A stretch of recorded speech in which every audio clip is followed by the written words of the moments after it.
Unmuted. Everybody's ready? Now. Okay. Good evening, everyone, and welcome to the regular meeting of the Indianapolis Public School Board. Library Board. I'm now calling this meeting to order. Ms. Gilbert, would you please call the roll? Yes, Mr. Biederman, Present. Mr. Lane, Present. Dr. Matata, Present. Dr. Palacio, Present. Dr. Payne, Present. and Ms. Tribble. Present. We do have a quorum. Thank you.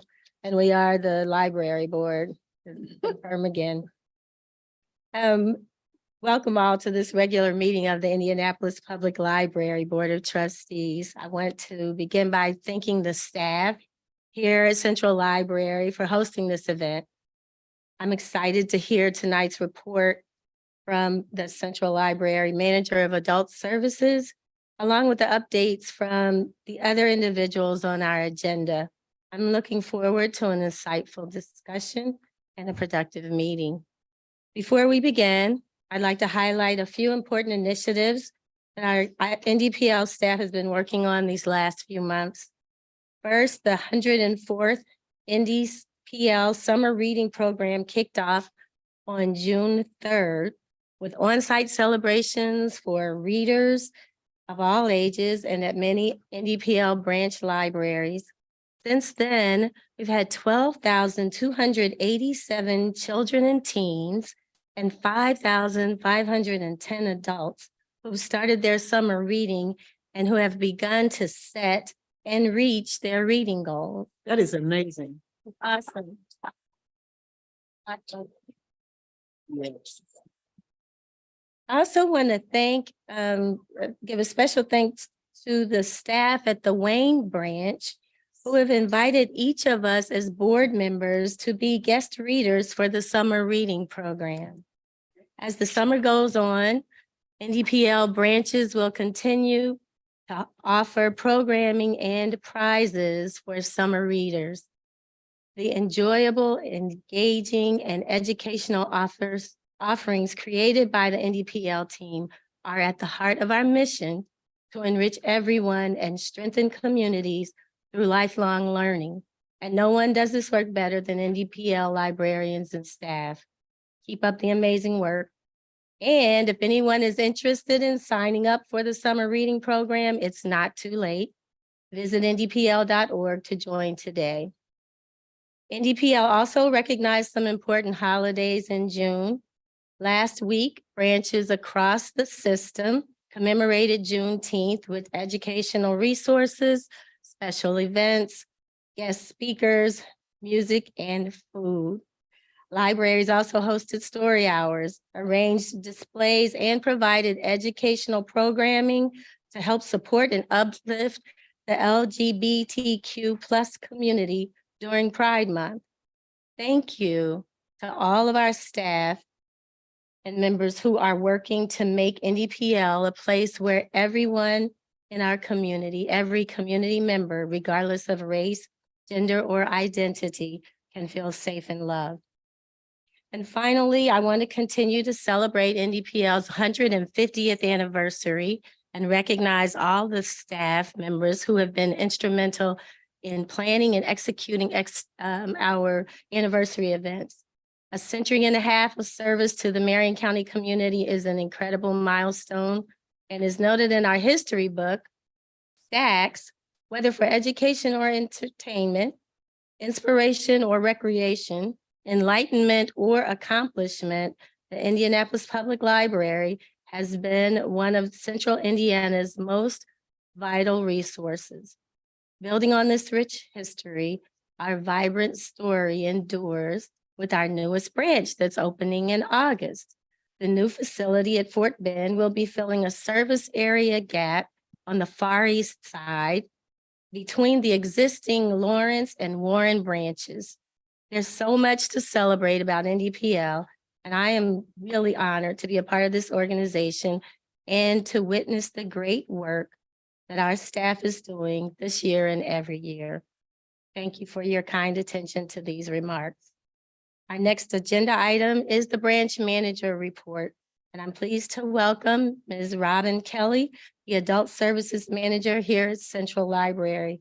We're excited to hear about the work that's being done in service to and in partnership with the community and in an effort to create a safe and engaging space for all. Welcome, Ms. Kelly. Thank you. And thank you for hosting us tonight. Thank you. President Trimble, members of the library board, welcome to Central Library. I'm Robin Kelly, and as she mentioned, I am the manager of Central Adult Services. I know you have the central profile in your packet, but I want to share some of the highlights of the services we have provided and will be providing. We're really excited about our remodel of the second and third floors starting this fall. The plan is to move the current children's area from the second floor to the third floor and move the teen area from the third floor down to the second floor. It's going to be on this side right outside our door here.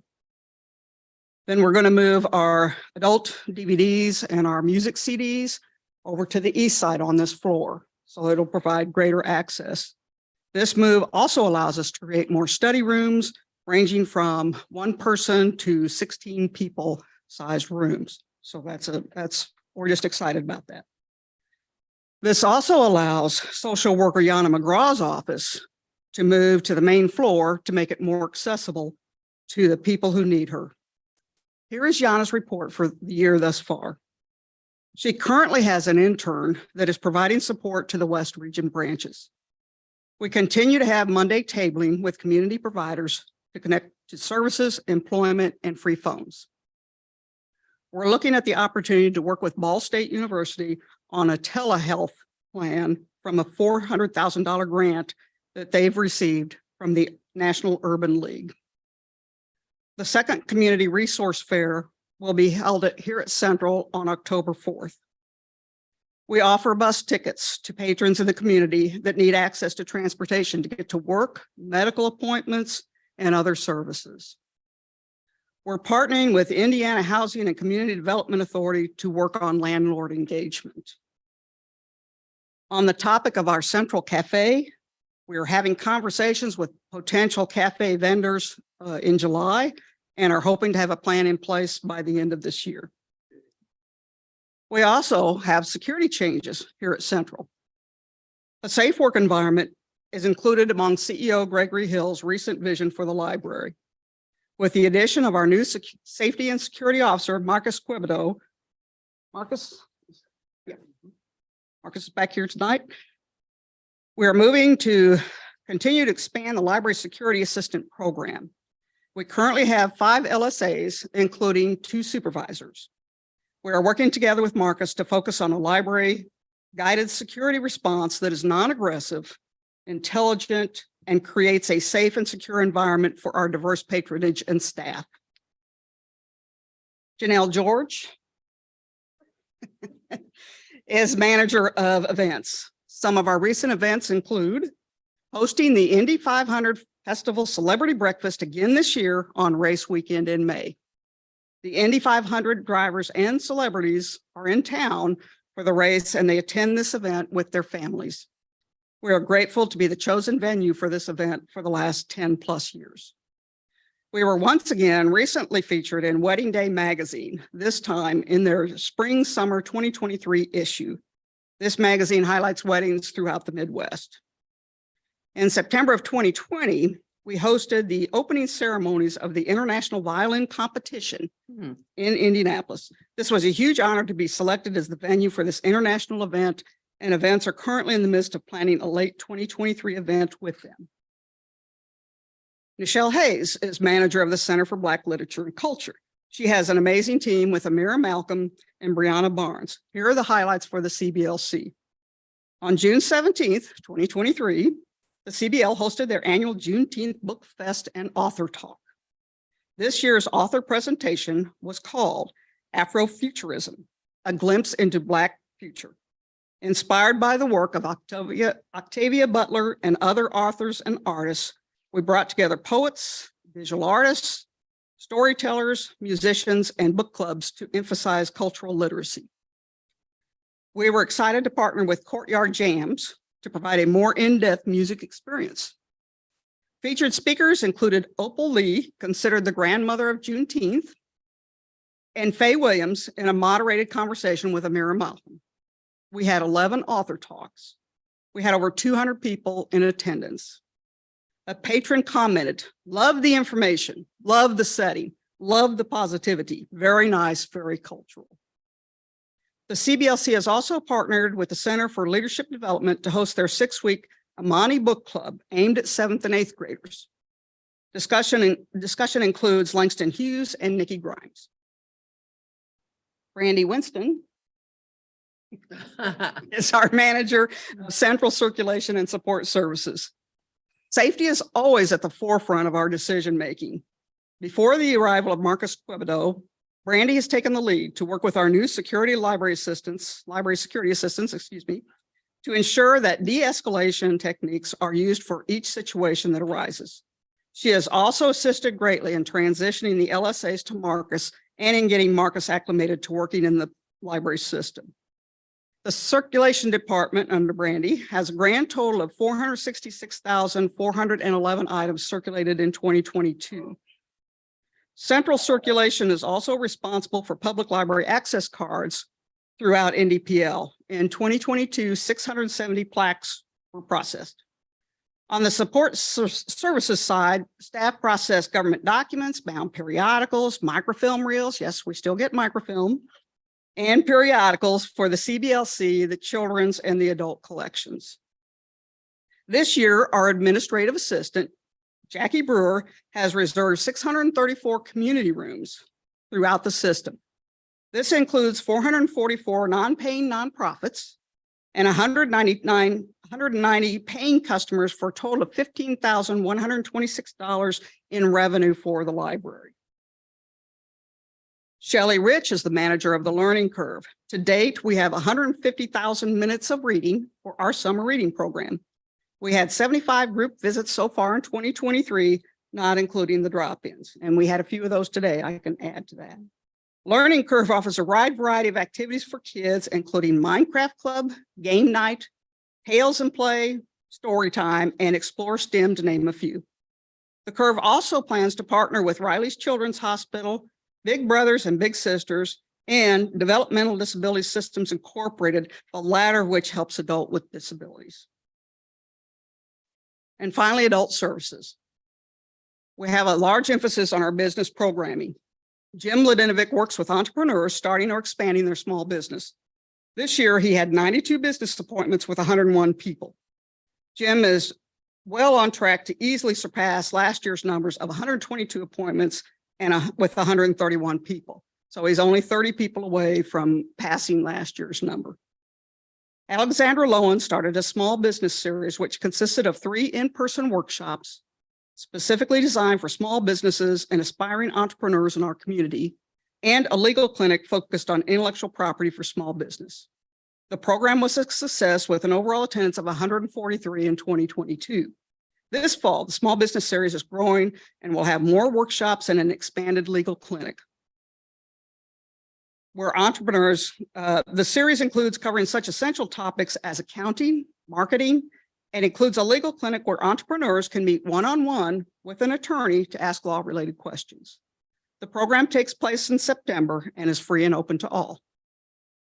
Our nonprofit series is also quite popular, and it is led by Leah Kim and Chase Martin. The Central Library offers a spring and fall workshop series offering patrons everything they need to know about starting a nonprofit. Our workshops help support nonprofits and build the path for them to enrich the community by addressing the needs of underserved and marginalized populations. In 2022, we offered about 24 classes and had close to 350 patrons in attendance. In spring of 2023, we offered about 10 sessions and had more than 150 patrons in attendance. One patron commented, "Amazing course, more than I expected. Great knowledge, also a reason to visit the central location. It's amazing here, more than I imagined. Parking is affordable as well. I will be visiting more often."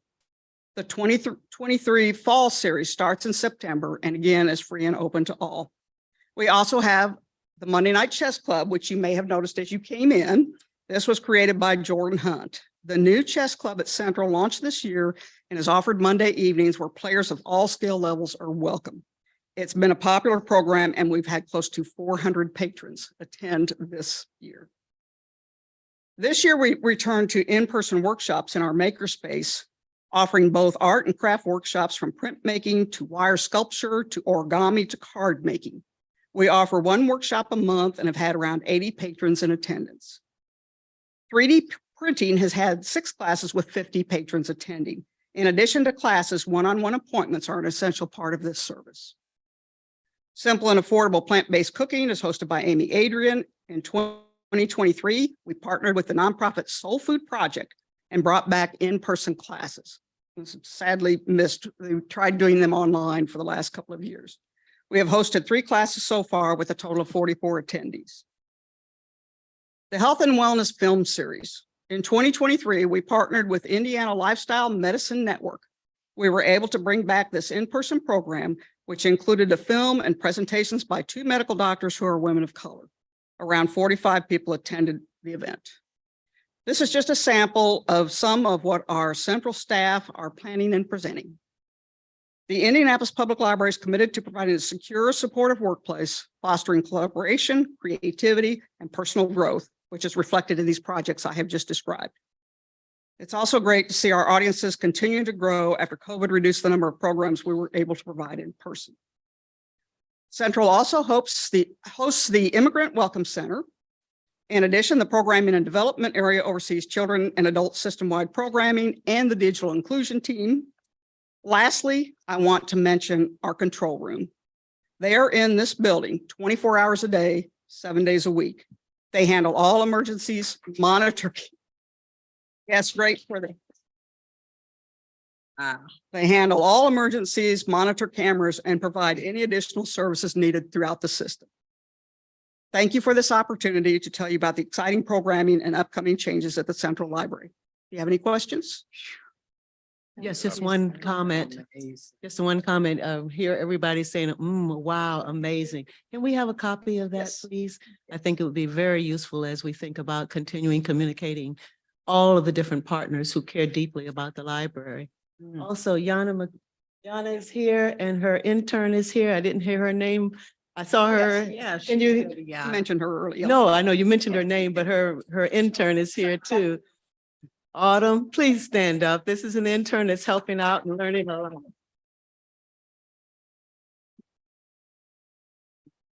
Wait a minute. Okay.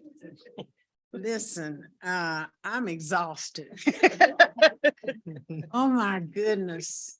So many amazing, incredible programs that you have going on for our public. I just want to thank you so much and your staff for all that they do for our community. And in particular, I would like to thank Randy Winston for the coconut cupcakes. Randy. Did you Just save one for me, delicious. Bernie? And one more, the gentleman who is head of security, Marcus. Marcus. Hi, Marcus. Welcome. Mhm. What kind of, do you have any kind of racial equity training for the officers? Any plans for that?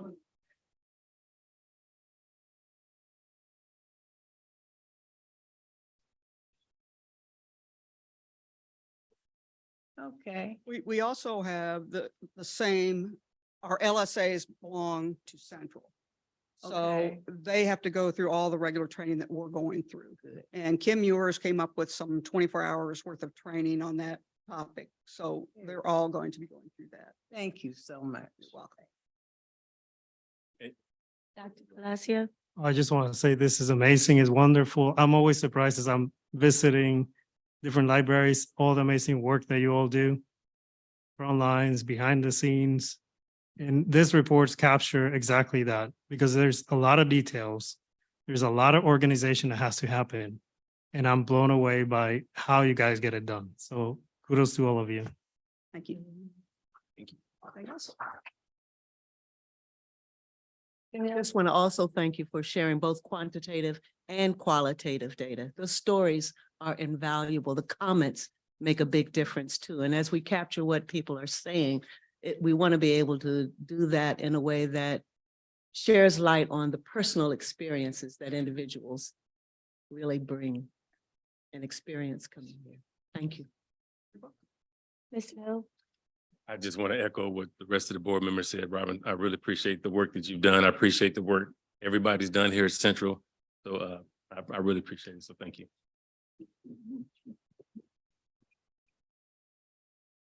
Thank you, Ms. Kelly, and thank you again to all the staff who are playing such a critical role in serving our community.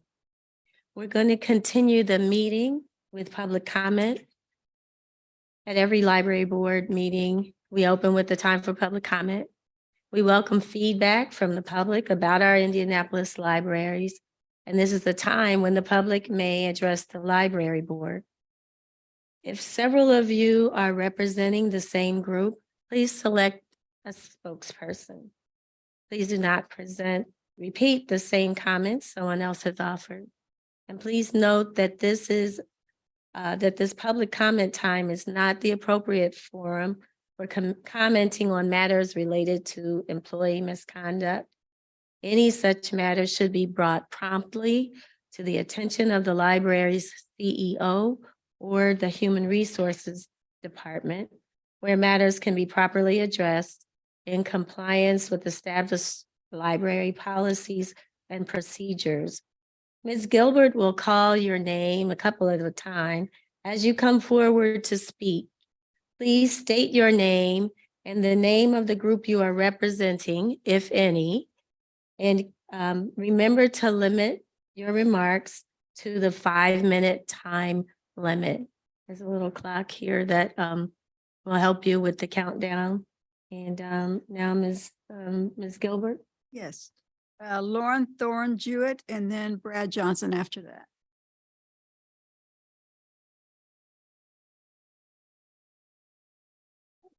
Gives a little.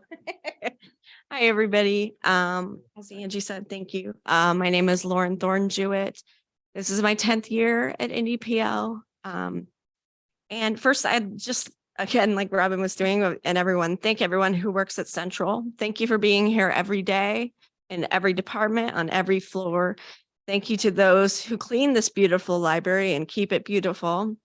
And thank you to the people in security and those in the control room who are there for all of us who work here at NDPL, literally 24 hours a day, 7 days a week, 365 days a year. I can't speak for anyone else and wouldn't want to do so even if I could. All of your stories, experiences, views, and values are your own, and I take that very seriously. For myself, I will share that in the past, I have fallen into the trap of sometimes feeling alone.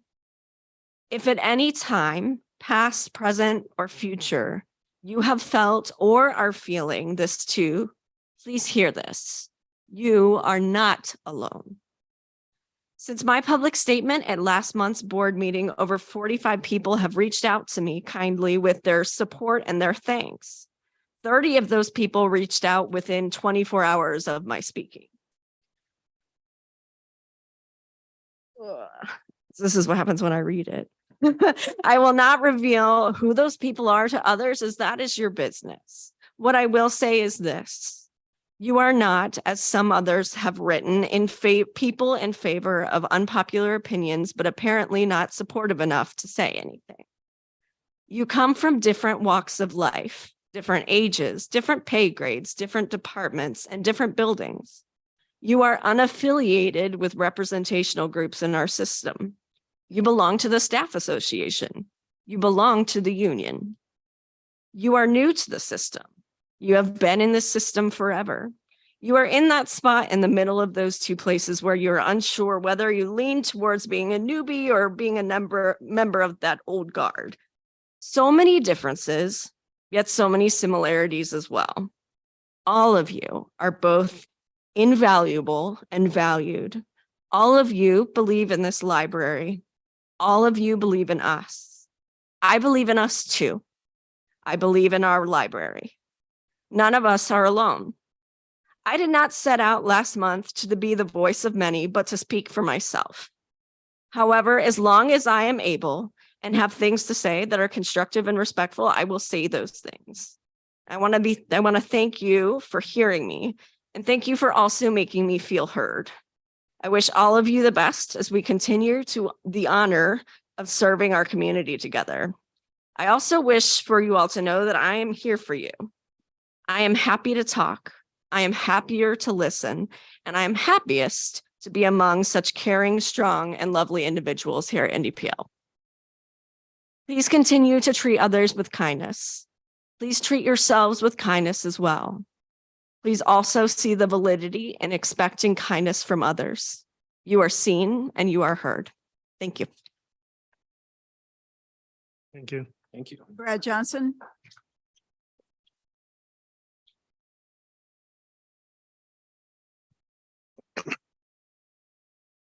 I'm gonna move this back a little bit. I talk loud. Can you all hear me? Yes. Okay, thank you. Is that good? Okay. All right, okay.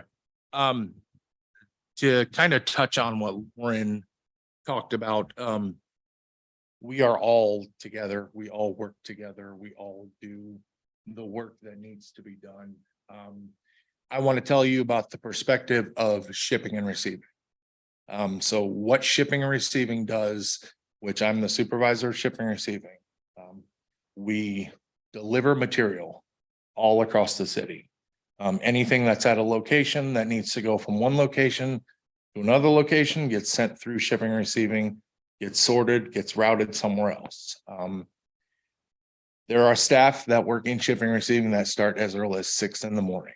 So they are out there getting to branches before branches open so that everything is ready for the people when they walk in the door to get started, to get working. And to also touch on the celebration, the 150 years. That's something that it was a committee effort. We all worked together. We all planned everything. And the cookies were ordered and the cookies were delivered. And I hope everyone got a chance to go to one of the branches, because I can tell you the cookies were delicious. Yes. And it was a wonderful day at the branches. I was at the Southport branch because that has been my branch since I was a little kid. So I thought it fitting to go there and be part of the celebration. One thing that I love about working at the library is things kind of ebb and they kind of go up and down in waves. The department that I work in is busy during the school year because we deliver to the library locations, but we also deliver to the schools. When I started, when I was given this position in 2012, we had 18 shared system locations. We now have over 40. So that tells you the impact that the library has on the students and the kids in Marion County. And the circulation at some of those locations is absolutely amazing. And the kids, I've been to some of those locations. When you walk in the door with a tote, they are giddy, they're jumping up and down. You know, some of the kids know you by name. They'll point to you, you'll say you're a box guy, and you know, they are really happy. So, you know, but that's a lot of things that people don't see. People don't understand just how big of an impact the library has.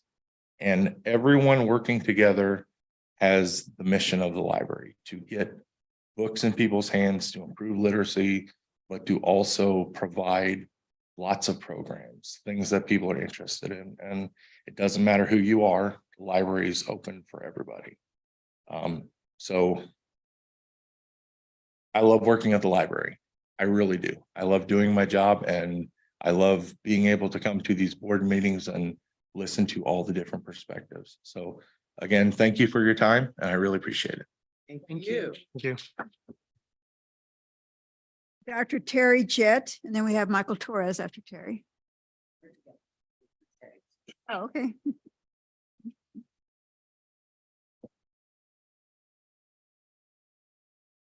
Thank you.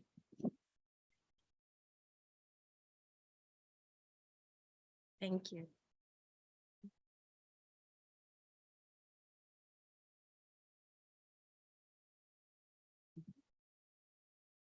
Good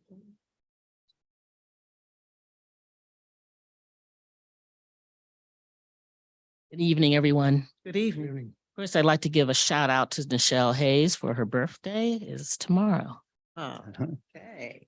I attended the ALA, which is the American Library Association Conference in Chicago, where Union President Michael Torres, Board Trustee Stephen Lane, and CBLC Director Nichelle Hayes gave a presentation titled Working Together, Library Staff, Unions, and Management to a standing room crowd, about 50 to 60 people. High praises for the crowd they were able to draw at 9 a.m. on a Friday morning, and it was very well received. Several moments of applause occurred when each of them spoke. In fact, a significant part of the draw was that Nichelle Hayes is the president of the Black Caucus for the American Library Association, so her reach is national, and her distinguished reputation was quite celebrated. She even introduced us after the panel to previous ALA President Wanda Brown, which was quite an honor. It was also nice to see the staff of the Public Services Division and the Facilities Director, Adam Parsons, in attendance, who introduced himself to me after the presentation. I think he took some great notes if anyone on the executive committee wants to follow up with him. Having served as chair of the Facilities Committee when I was a trustee, it was nice to see who had replaced Sharon Smith when she retired. I note that most of the attendees of their session were union members, but there was also some people from management who supported unionized library workers. As a trustee, I had only attended 3 Indiana Library Federation conferences in person and 1 ALA virtual conference. So it was a real treat to be at the ALA conference in person.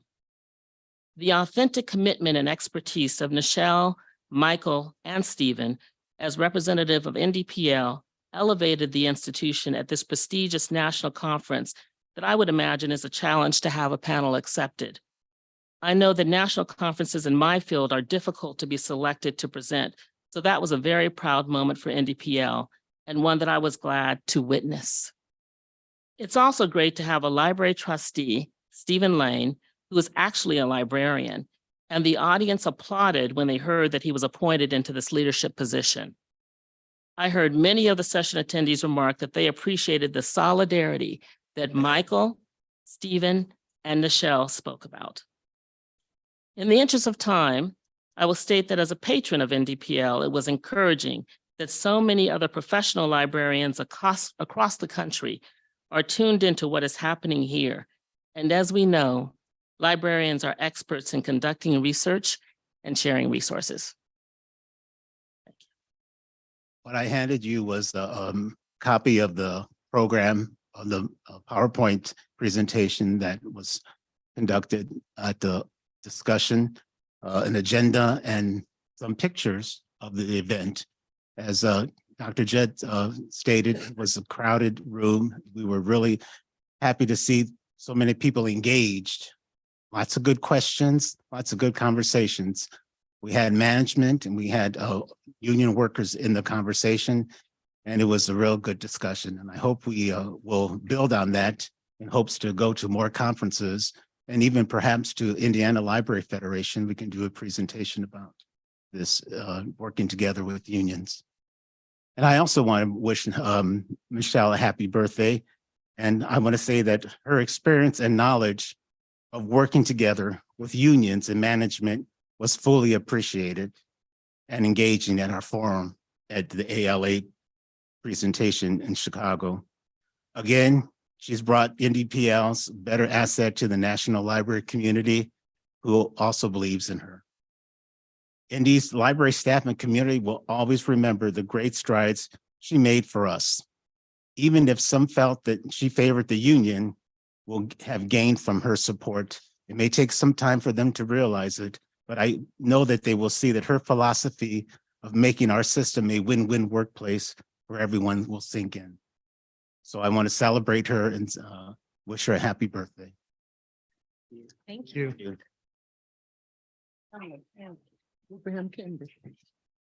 Next is Barbara Ann O'Leary.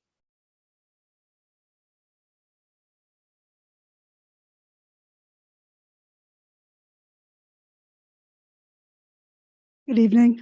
My name's Barbara Ann O'Leary. I work as a youth multimedia learning specialist at Central, here at Central.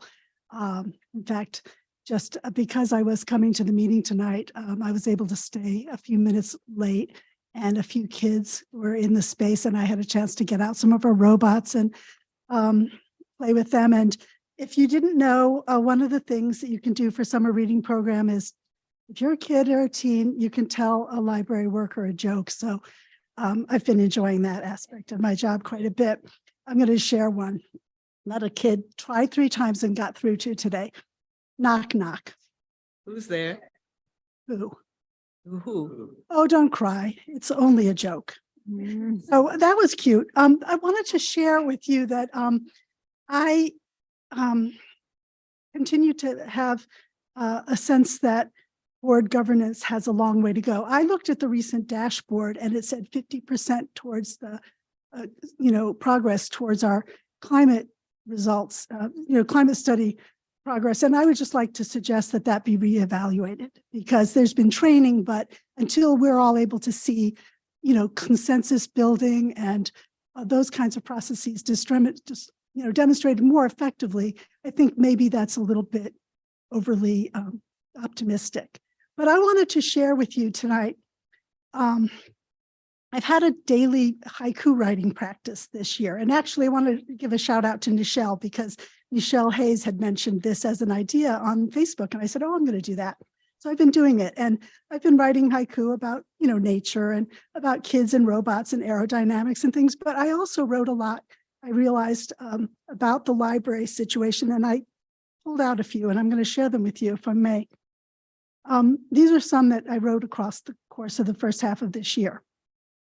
Heartsick comes to mind when I think of what's ailing Indy's library. Are there any words to adequately convey what we truly need? From my vantage point, we seem caught in a time loop. How can we break free? Clinging to the past, mired down in obsolete ways, causes suffering. Sea change arises from multi-directional communication. Dialogues required for wise action to arise in community. Community speaks passionately and clearly. Will their voice be heard? Perceptual shifts, available if you are open to real change. Tune into wisdom. Possibilities emerge. Choose a new path now. Universe whispers love. There's no need to shout. Listen with the heart. Listen, take action. Forge a bold new path forward. Community wins. DPL board, forge a bold new path forward to meet this moment. I just wanted to share that today Robin shared a lot of things about what we do here. And of course, that's replicated across our entire system. And one of the things I think about every day is that there are so many obstacles to our doing better with what we have available, with the people, with the resources. And we would love, I would love, I'll speak for myself, to see demonstrated in this committee here, this group here, the board, a real commitment to breaking down communication challenges, to listen more clearly, to see how can we flatten our hierarchy so that communication flows, and that we can do the things that every single person here who works here is craving to do to serve our community. And I really hope that we can have the next half of this year be a blossoming of that. And thank you for your time. Thank you. That was the last speaker. Okay. All right. Thank you, everyone, for your remarks. We're going to move on to approval of minutes for 3 meetings. The first minutes are from the special meeting on May 12th. Is there a motion to approve the minutes of the special meeting held on May 12th, 2023? So moved. Is there a second? Second. The minutes have been moved and seconded. Is there any discussion? Hearing none, Ms. Gilbert, please call the roll. Mr. Biederman, Approve. Mr. Lane, Approve. Dr. Matada, Approved. Dr. Palacio, Approve. Dr. Payne, Approved. and Ms. Tribble. Approved. Thank you. Motion carries. Moving on to the executive session of May 22nd, 2023. Is there a motion to approve the minutes of the executive session that was held on May 22nd, 2023? Approved. I mean, second. Moved it, so moved. Thank you for your help. Second. Okay. The minutes have been moved and seconded. Is there any discussion? Ms. Gilbert, Yes. please call the roll. Mr. Biederman, Approve. Mr. Lane, Approve. Dr. Matada, Approved. Dr. Palacio, Approve. Dr. Payne, Approved. and Ms. Tribble. Approved. Thank you. The motion carries. Next, we'll look for a motion to approve the minutes of the regular meeting held on May 22nd, 2023. Is there a motion? So moved. Is there a Second. second? The minutes have been moved and seconded. Is there any discussion? Ms. Gilbert, please call the roll. Mr. Biederman, Approve. Mr. Lane, Approve. Dr. Matada, Approved. Dr. Palacio, Approve. Dr. Payne, Approved. and Ms. Tribble. Approved. Thank you. Motion carries. Thank you. We'll move on to committee reports. And we will start with the Finance Committee. And we are, Alita.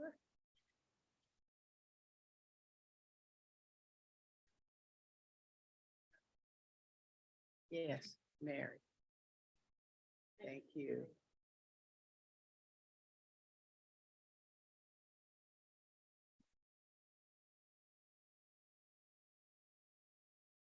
Good evening, everyone. Good Good evening. evening. Mary and I will review the treasury report for the month ending May 2023. I will review the revenue and Mary will review the expenditures. And afterwards, we should have two resolutions. And we have presented a high level PowerPoint for your review as well.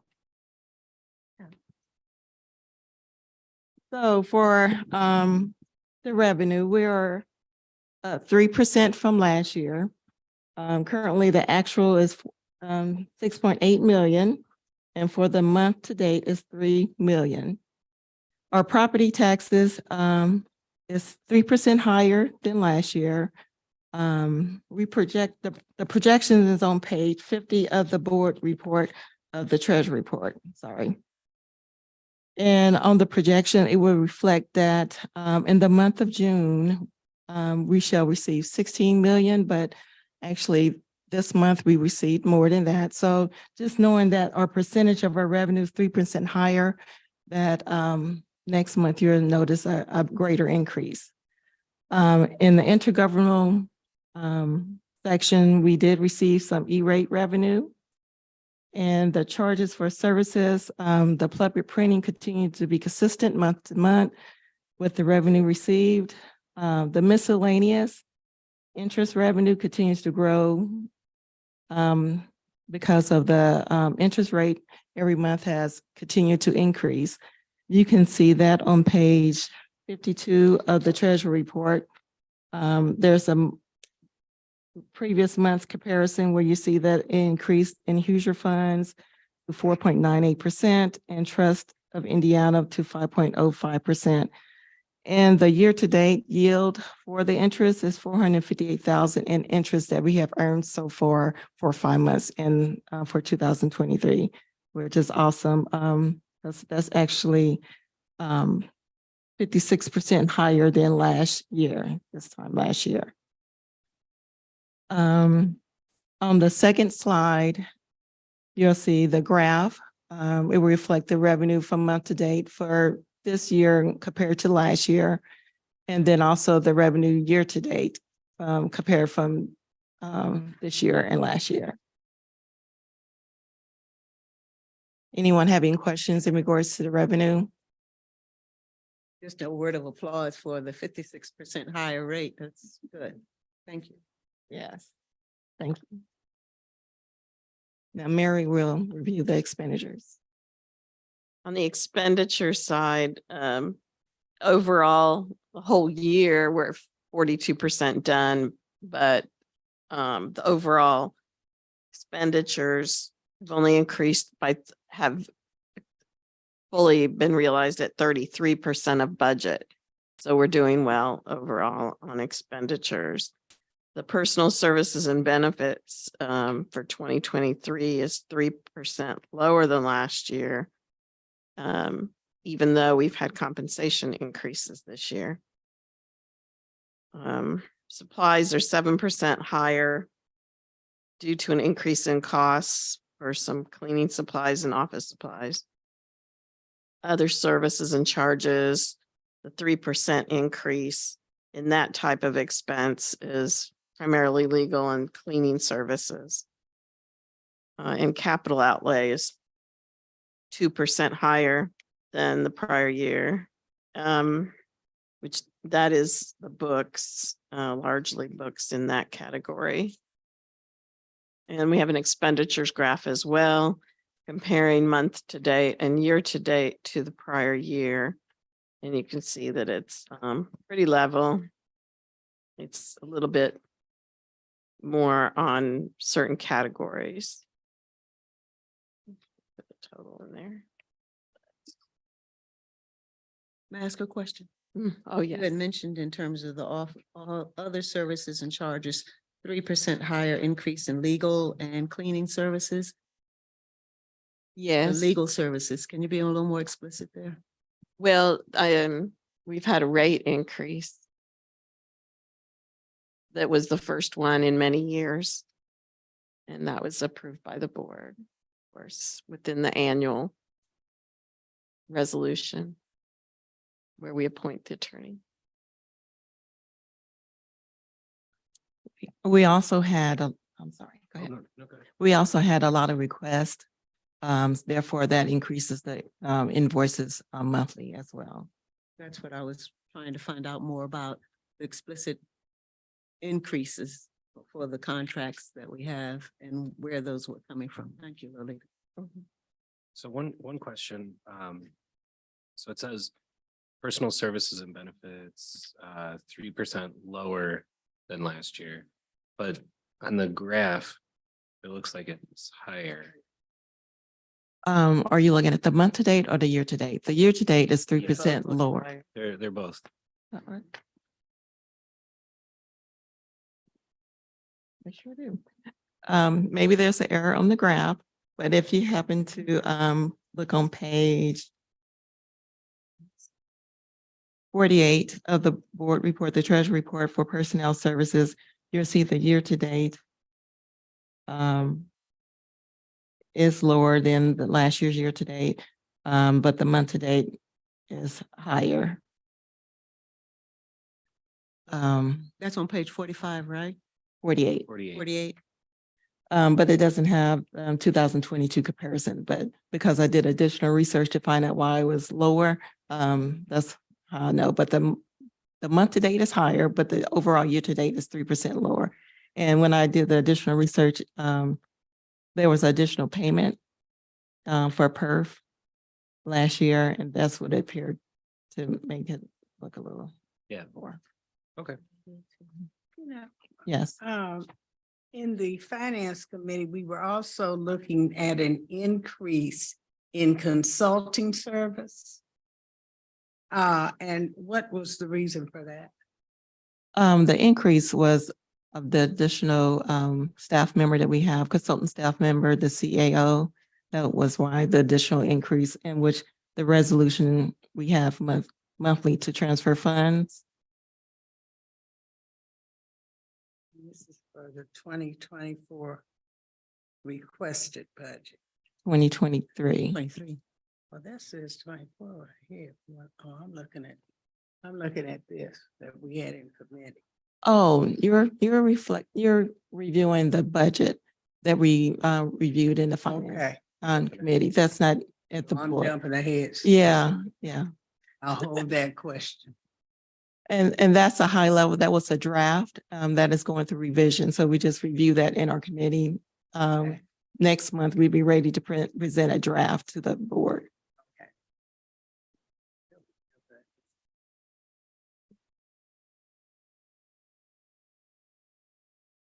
Any questions in regards to the expenditures? I have a question. Okay. So is a 3% increase in legal and cleaning services include a rate increase, but also more activity with legal as well, right? Yes. Is the Um, cleaning activity the same? No, the cleaning services or the cleaning supplies? So are they both flat? It's just a rate increase? It's translating into this 3%? Or is it that legal has like an increase and then the cleaning services is more flat? There's cleaning services increase along with the cleaning service, supplies increase. And legal as well? Yes, Okay, average of, so both. yes. 7% higher, yes. Average of 7% higher altogether. Average, Average 7. Maybe. it's whatever, yes. We were catching up on the legal bills, so we did have some from 22 we were paying still Okay, this month. thanks. Are there any other questions? Okay, if not, is there a motion? Thank you, Ms. Rankin and Ms. Campbell. Is there a motion to accept the report of the treasurer for the May 2023 for filing for audit? With the corrections of the other services on the expenditures and Kinds of things that were presented for us, that correction will be important. The correction on the graph or this corrections that were pointed out in regards to one being larger than the other on the graph. Yeah, on absolutely. the graph, okay. The graph is not actually in the board report. That was just presented as a high level. Gotcha. Yeah. But these are on the internet, right? They are The, available publicly, right? So we will want to have them corrected so that what's available to the public. Is this online? I'm not certain. Is it posted afterward? Yeah, Okay, so we'll need to, correct the graph. Okay. I will Yes. correct the graph. okay. So the motion has been made to approve them with the corrections noted. Is there a second? It's been motioned and seconded to accept the report of the treasurer for May 2023 for filing for audit. Is there any discussion? Hearing none, we'll have a roll call, please. Mr. Biederman, Approve? Mr. Lane, Approve. Dr. Matada, Approved. Dr. Palacio, Approve. Dr. Payne. Approve. And Ms. Tribble. Approved. Thank you. Motion carries. Back to you, Ms. Campbell. Thank you. Next on the agenda is resolution 35-2023, which is a transfer between classifications and accounts. That is on page 63 of the treasurer report. 6B. This transfer is in the operating fund, is to move funds within the CEO department's budget to fund the contract for the CAO. The amount is $15,833. This is for 1 month with the June of 2023 expense. And asking for the board to approve the transfer. Yes. Can you tell me again when this contract will end? For the Um, CAO? I'm not certain when the contract will end. The original contract was for until the end of the year, but I don't know when it's gonna end. Mr. Hill? The contract will end July 31st. July. July 31st, yes, ma'am. Very good. Thank you. Is there there- an itemized list for what she's billing for this month? For this month, when she submits the invoice, which is typically the last day of the month, she always provide an itemized, list of the services she provided for the library. Okay, so we're moving the money without, or is this for the previous month? I'm sorry. No, this is for this month, but this is just moving the money. Their payment will not go out until once we receive the invoice. This is so it won't delay the payment. Gotcha. Thank you. Any other questions? Is there a motion to approve resolution 3523 regarding the transfer of funds between classifications and accounts? So moved. Is there a second? Second. Is there any discussion? Okay, may we please have a roll call? Mr. Biederman, Approve. Mr. Lane, Abstain. Dr. Matata, Approve. Dr. Palacio, Approve. Dr. Payne, Approve. and Ms. Tribble. Approve. Thank you. The motion carries. We'll move on to resolution 36/2023. I'd like to invite Deb Lambert up. This is for Marion County Internet Library Grant Acceptance and Database Renewal. Thank you. Thank you, Ms. Rankin. Good evening, Ms. Tribble, Mr. Hill, board members. You're having a good evening. Thanks for being here for us as you do every month, month after month. I'm excited to bring to you this resolution to support acceptance of a grant we received from the Library Foundation of the Indianapolis Foundation, managed by CICF.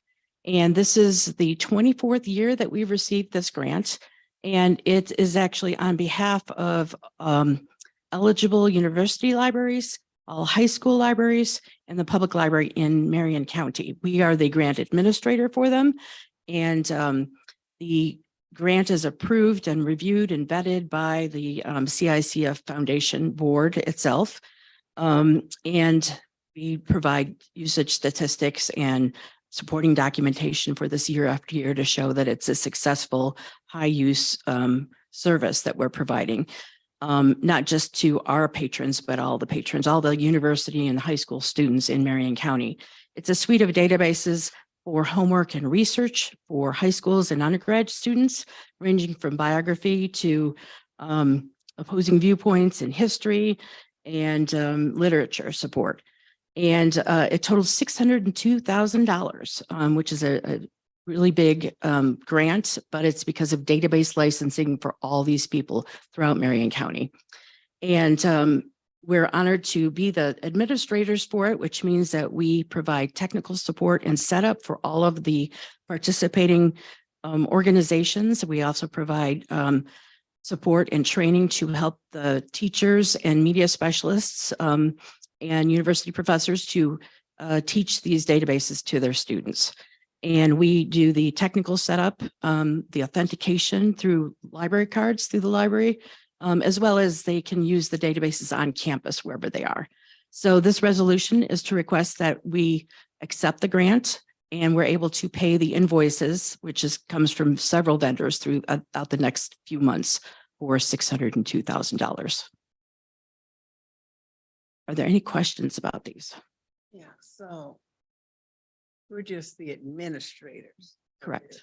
So the legislative doctrine, that negativity about library books wouldn't affect this at all unless it's on the receiving, those who are receiving the service.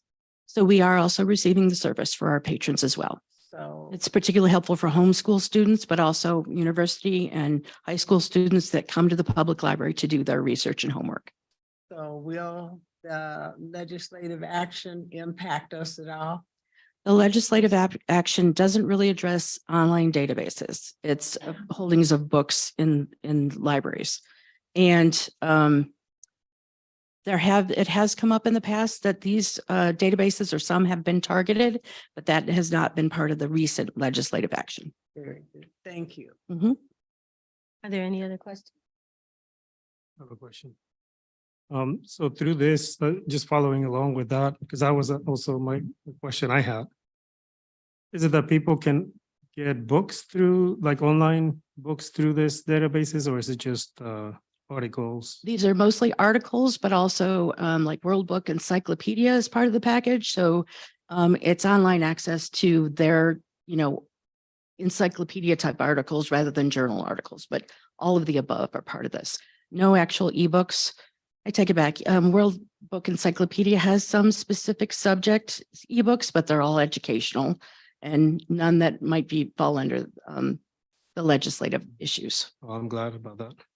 And then how many universities are impacted by this and how many schools? Goodness.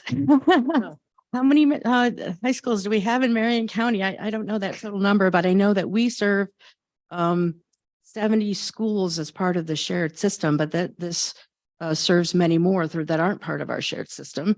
And then the universities is an interesting thing. They're eligible university libraries. So Marion University, IUPUI, IU,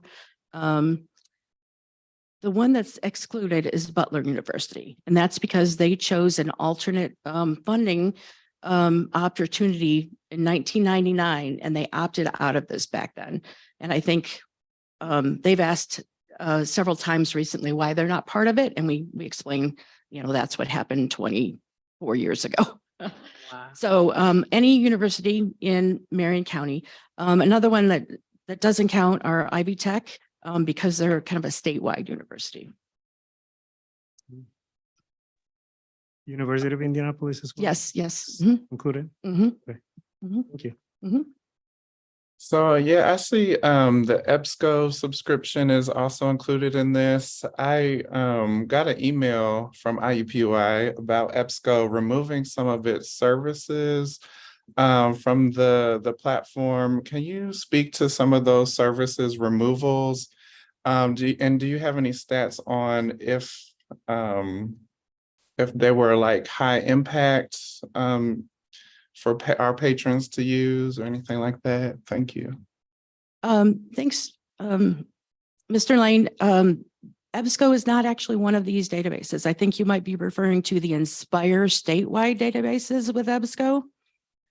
EBSCO is not one of the databases. These are primarily Gale databases Oh, okay.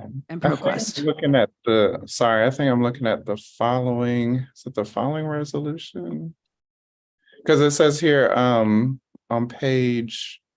Oh, yeah, that's the next resolution. Okay, I'll get to that question then. Okay, sorry. Okay, When we get to that question, can you tell everybody what EBSCO stands for? absolutely. Okay. Are there any other questions on resolution 36, 2023? So, sorry, but just a clarification, the actual resolution itself says EBSCO subscription database renewals. Is that just a typo? I think that is a typo. We were just looking at that. So it's the title on the resolution. It should say Marion County Internet Library. And we were copying from a previous. So EBSCO is not part of this resolution whatsoever.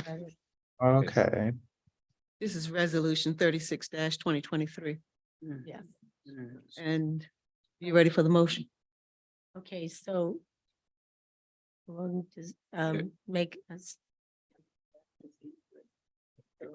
Yeah, you would, Okay. you could make a motion, include it in your motion, correcting the title would be the Yes. appropriate way to do it. So is there a motion to approve resolution 3036 regarding the resolution for Marion County Internet Library grant acceptance and database renewals So moved with the correction of the with the resolution? correction. Second. And the motion has been moved and seconded. Is there any discussion? Yes, just want to point out that the fact that it doesn't impact the legislative actions and the fact that we have articles and encyclopedias used by more than 70 schools, plus homeschoolers is very important, that U of I, IUPUI, Marion, and Butler excluded, sorry about that.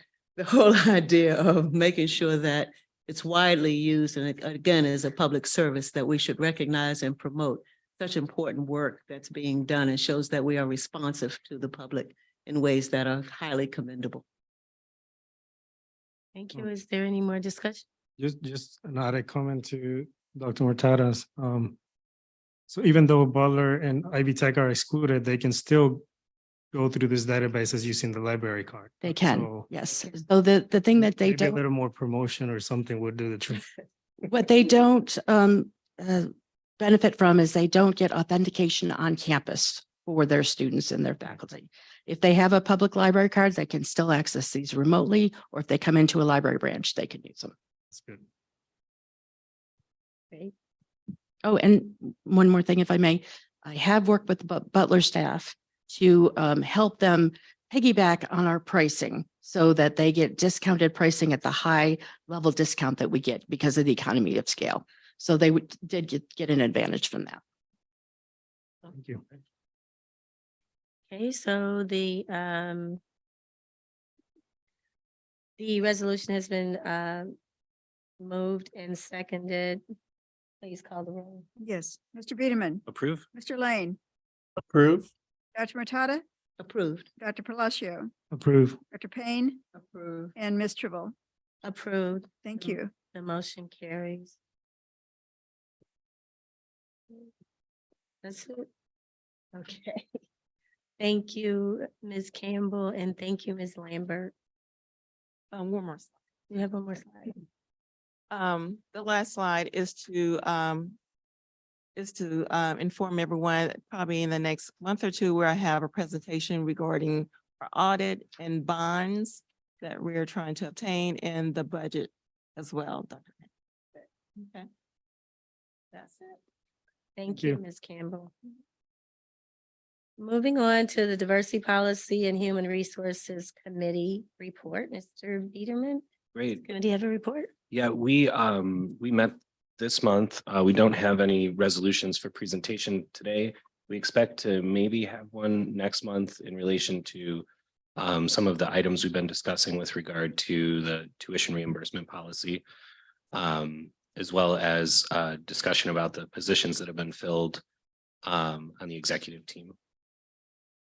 Great. Thank you.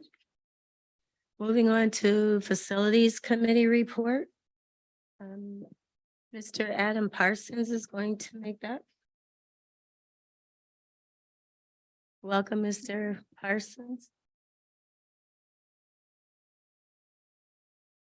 Forgot to print out the agenda, so I'm using my phone for reference. Sorry. So we had our facilities committee meeting a couple of weeks ago, went through these, and we have 5 resolutions for the board tonight. So the first one is resolution 37-2023, approval to award a services contract for the service area assessment and patron services analysis. I've discussed this a few times with the facilities committee, and I believe I brought it up to the full board once or twice. Facilities is currently using a facilities assessment from 2014 that was performed by Ratio Architects to give us our long-term capital planning at the very high level, renovations, new construction, and so forth.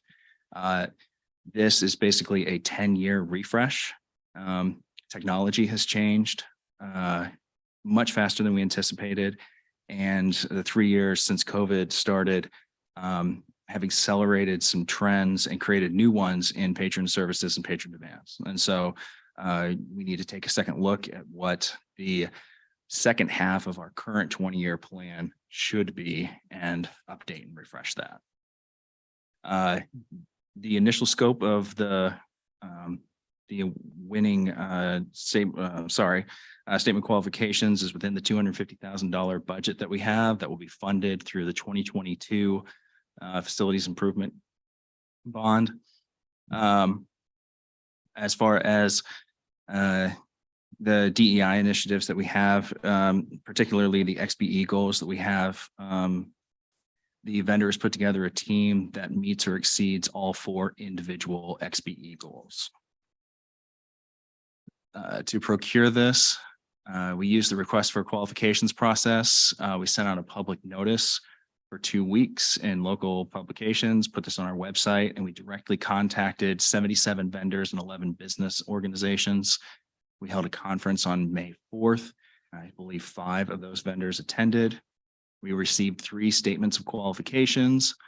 There was a 5-person evaluation team, which did not include me. I was merely the facilitator. And the evaluation team decided to recommend award to Schmidt Associates. So if they are awarded, if you approve the resolution, I'll give them a notice to proceed this week. They should have a kickoff meeting after the July 4th holiday.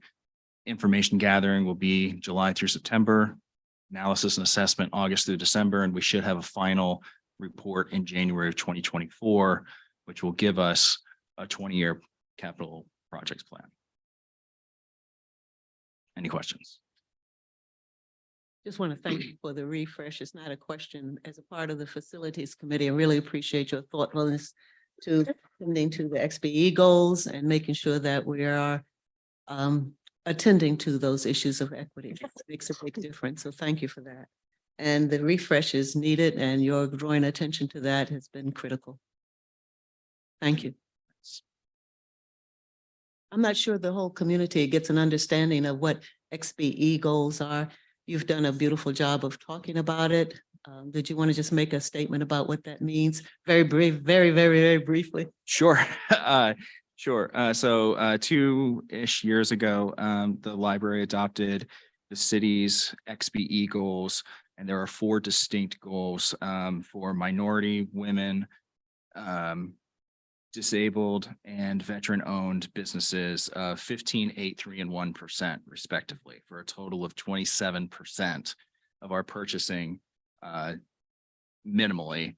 And again, those are 4 individual goals. So it's not like you can say, well, I'm a MBE and I will self-perform 50% of the work, and so I've met the goals. Well, no, you met the 15% of the MBE, and there's still 3 others that we just have to meet. That's the short version. No, it's important. Thank you. Thanks. Are there any other questions? This did come out of committee with a favorable recommendation, so you could merely move this to the full board by seconding the committee's recommendation. Thank you, Mr. Brown. Do we have a second for the committee recommendation? Second. So is there any discussion? Ms. Gilbert, please call the roll. Mr. Biederman, Approve. Mr. Lane, Approve. Dr. Matata, Approved. Dr. Palacio, Approve. Dr. Payne. Approve. And Ms. Tribble. Approved, the motion carries. Great, thank you. Next. The next resolution is Resolution 38-2023, and this is the 7th Amendment to the Agreement for Security and Alarm Response Services. We currently have an amendment with Allied Security, which is formerly known as G4S.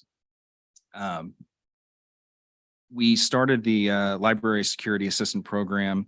I want to say the 2nd month I was here in the beginning of last year. During that time, our safety and security, our prior safety and security officer left, and we had an opening for a while. And we recently hired Marcus Cubido to fill that position. And so there was a delay in finalizing what the library security assistant program should be. And like I said, delay in finalizing that. So our goal for this year is to get a plan for full LSA participation in 2024 in the next month or 2, and use that information to create a request for proposal to be released in September or October of this year to get a new contract for security services. I understand that we have extended this contract in short time frames multiple times over the past 24 months, which is undesirable just from a various contract best practices, finance, you name it, points of view. And so I'm asking to extend this contract for an additional 6 months through the end of 2023. So I have the strategic or fiscal impact and the DEI impact. There is one small fiscal impact. As rates have increased across the board for services, as you may have noted, the same thing happens here. Allied has requested an increase for ad hoc or not our off-schedule, off-duty police officer rates, up from $65 an hour to $85 an hour. And that the reason for that is because their subcontractor has increased their rates. And so at the current $65 an hour that they're currently charging us, they're losing money. So they've requested that increase. I've requested that you approve it as part of this extension for just 6 months. The DEI impact, there's none or negligible as it's just a contract extension.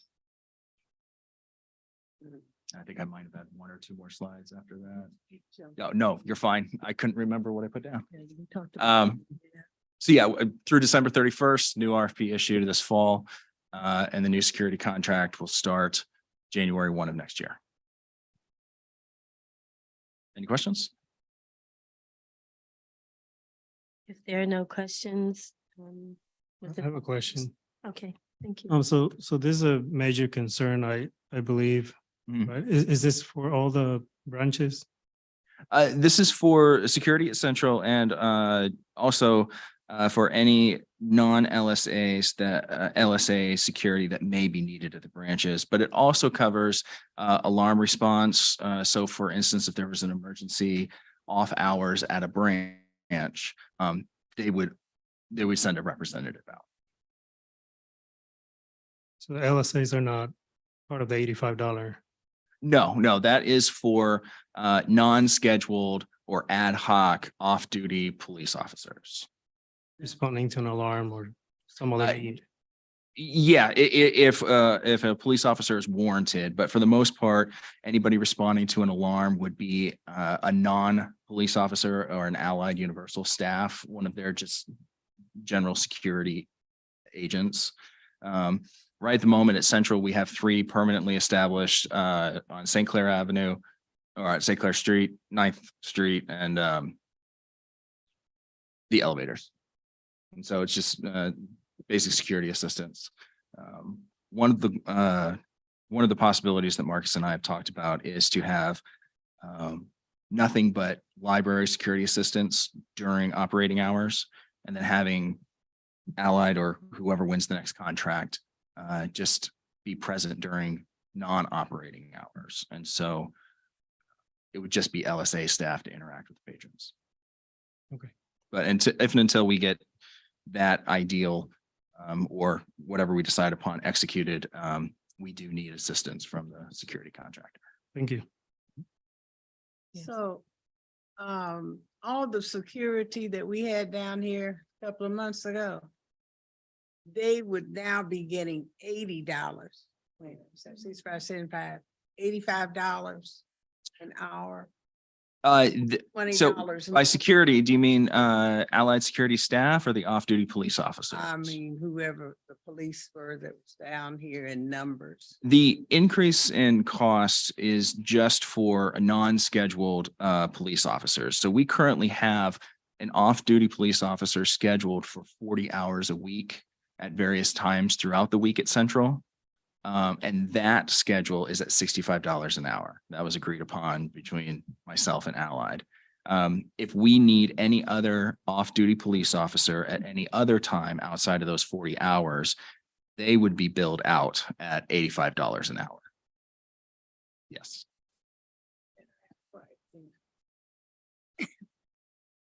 Sorry.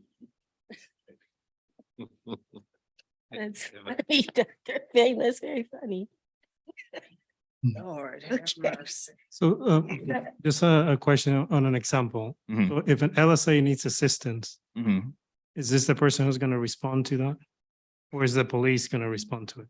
It depends on what type of assistance is needed. And it could be any combination of that. It depends definitely situation by situation. Do they have some sort of training? Yes. Yeah. Beyond what the regular duty police officers have? The off-duty police officers have training above and The beyond? ones that are working with us. Yes, they are well aware of our processes and also our priorities. They've worked with the library staff. It's Officer Fitz is our main one here at Central, and he has a great relationship with the staff here. And he understands how we approach situations, given the variety of situations the staff faces. And so, yes, the off-duty police officers are the scheduled off-duty police officer permanently stationed at Central is a last resort. And even the off schedule or ad hoc off-duty police officers are also a last resort. Yes, Mr. Biederman. One quick question. Sure. Then we can move on. I noticed later in another report that the LSAs are being changed from like site-specific LSAs to general service area LSAs. Does this play into that at all? Is that part of like a bigger plan or no? No, that discussion does not play into the extension. The extension, it doesn't, it doesn't. Yeah. The extension is merely, so we have security assistance through the end of the year until we finalize our plan for the LSAs. That is one plan. Marcus and I are working on a final operations for how to, implement the LSA program. Okay. And that will inform the RFP. And so, like, for instance, currently we use Allied during operational hours. And if we were to only use LSAs, then we would need the next contractors or the vendors who submit to the RFP to know that they are not going to be here during operational hours. So we're really trying to define and fine tune the scope of work for the RFP that will be released. And it, honestly and selfishly, because the more fine tuned it is, the more responses you get and the more competition you have. Thank you. We also talked about in our committee meeting, piggybacking off of what Dr. Palacio was mentioning about training. We talked about having the social worker available as like having a standing invitation to any trainings as well as meetings between security staff. So did we put that in the resolution at all? No, that was internal. Or no, yes, we did actually. If you look on the, I'm sorry, my phone locked. Let me open it up. This is item 8B. Let me find it.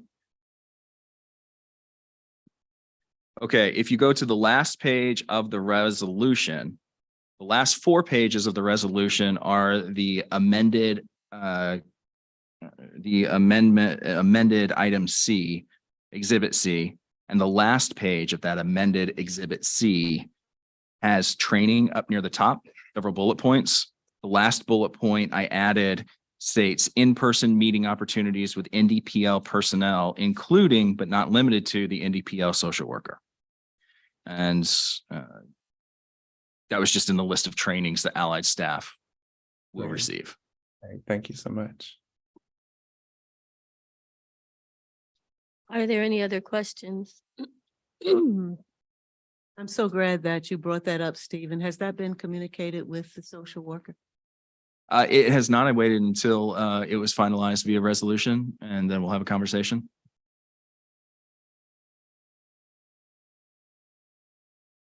Okay, is there a motion to approve resolution 3823 regarding the 7th amendment to security services agreement? This did come out of committee. Second. Oh, I'm sorry. Okay, so we just need a second.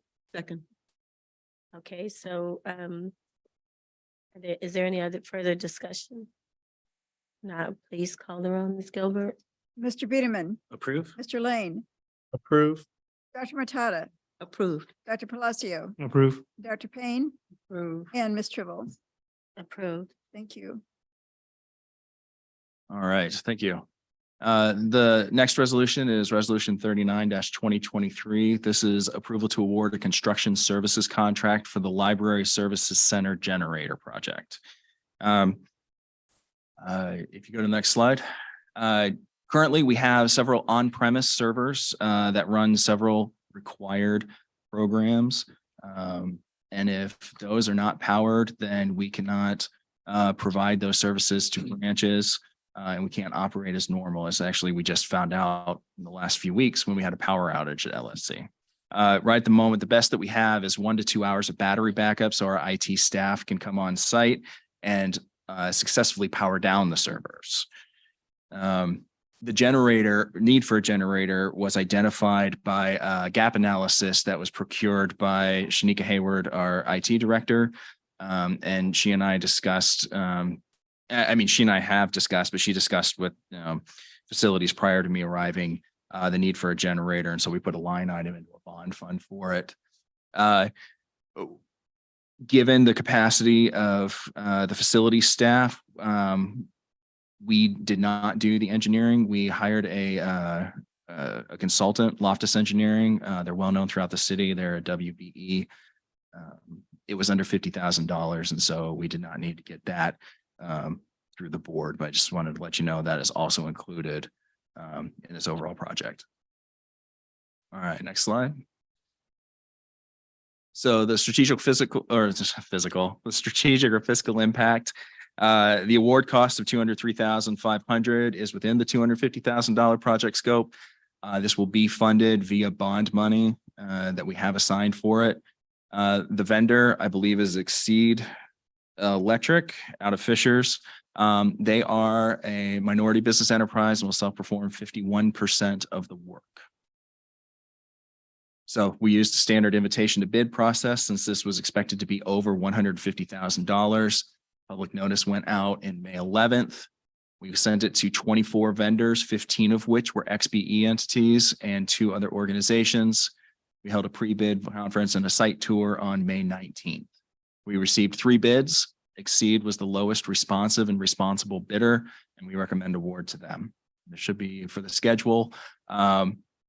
Again, I know I discussed this with the facilities committee. Lead times are very long right at the moment. It will take up to 45 weeks to deliver the generator, and expected project completion is July 1 of next year. So in 372 days, maybe a year and a week from now, we should have a generator.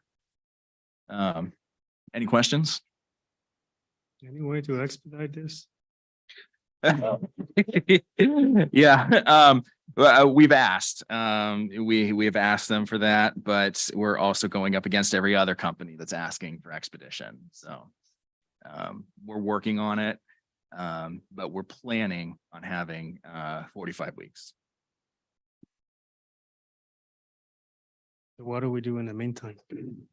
Same thing we've done for the past decade or more. Okay. Just shut it down and not have the service. Completion time, I'm just curious. It looks like their completion time is significantly less than the other bidders. Is there? Yes, yeah, and they were one of the actually the shortest ones. We had what 400 plus days Yes. for one of them. 456, 455, 425, and theirs was 365. So that was the other thing. Better July 1 of next year than Thanksgiving of next year. They're just more efficient. Is what They're just more efficient. That's such a it- significant difference. any number of reasons. I can't speak to their Okay. reasons. All right. Okay. Any other questions? Is there a second? Question. Oh, I'm sorry. Just wanted to know what is the impact, like the difference in the time from 2 hours to how long will the generators be able to keep the power on? Oh, sure. So this generator will actually be hooked up to the natural gas line, so it should be indefinite. Okay. And this will only power the IT server room or the IT server area, plus the air conditioning unit that is required to keep the servers cold, along with a few strategically placed 3-prong outlets. This is not intended to run the service center building. This is not a grid replacement level. That would be exponentially more expensive. This is just for the IT server room. And so those servers can continue to provide the service that the branches need to operate. Thank you. Mhm. Okay. Are there any further questions or comments? I was just gonna second. Okay.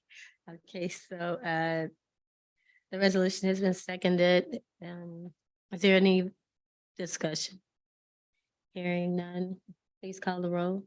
Mr. Peterman, Approve. Mr. Lane, Approve. Dr. Matata, Approved. Dr. Palacio, Approve. Dr. Payne, Approved. and Ms. Tribble.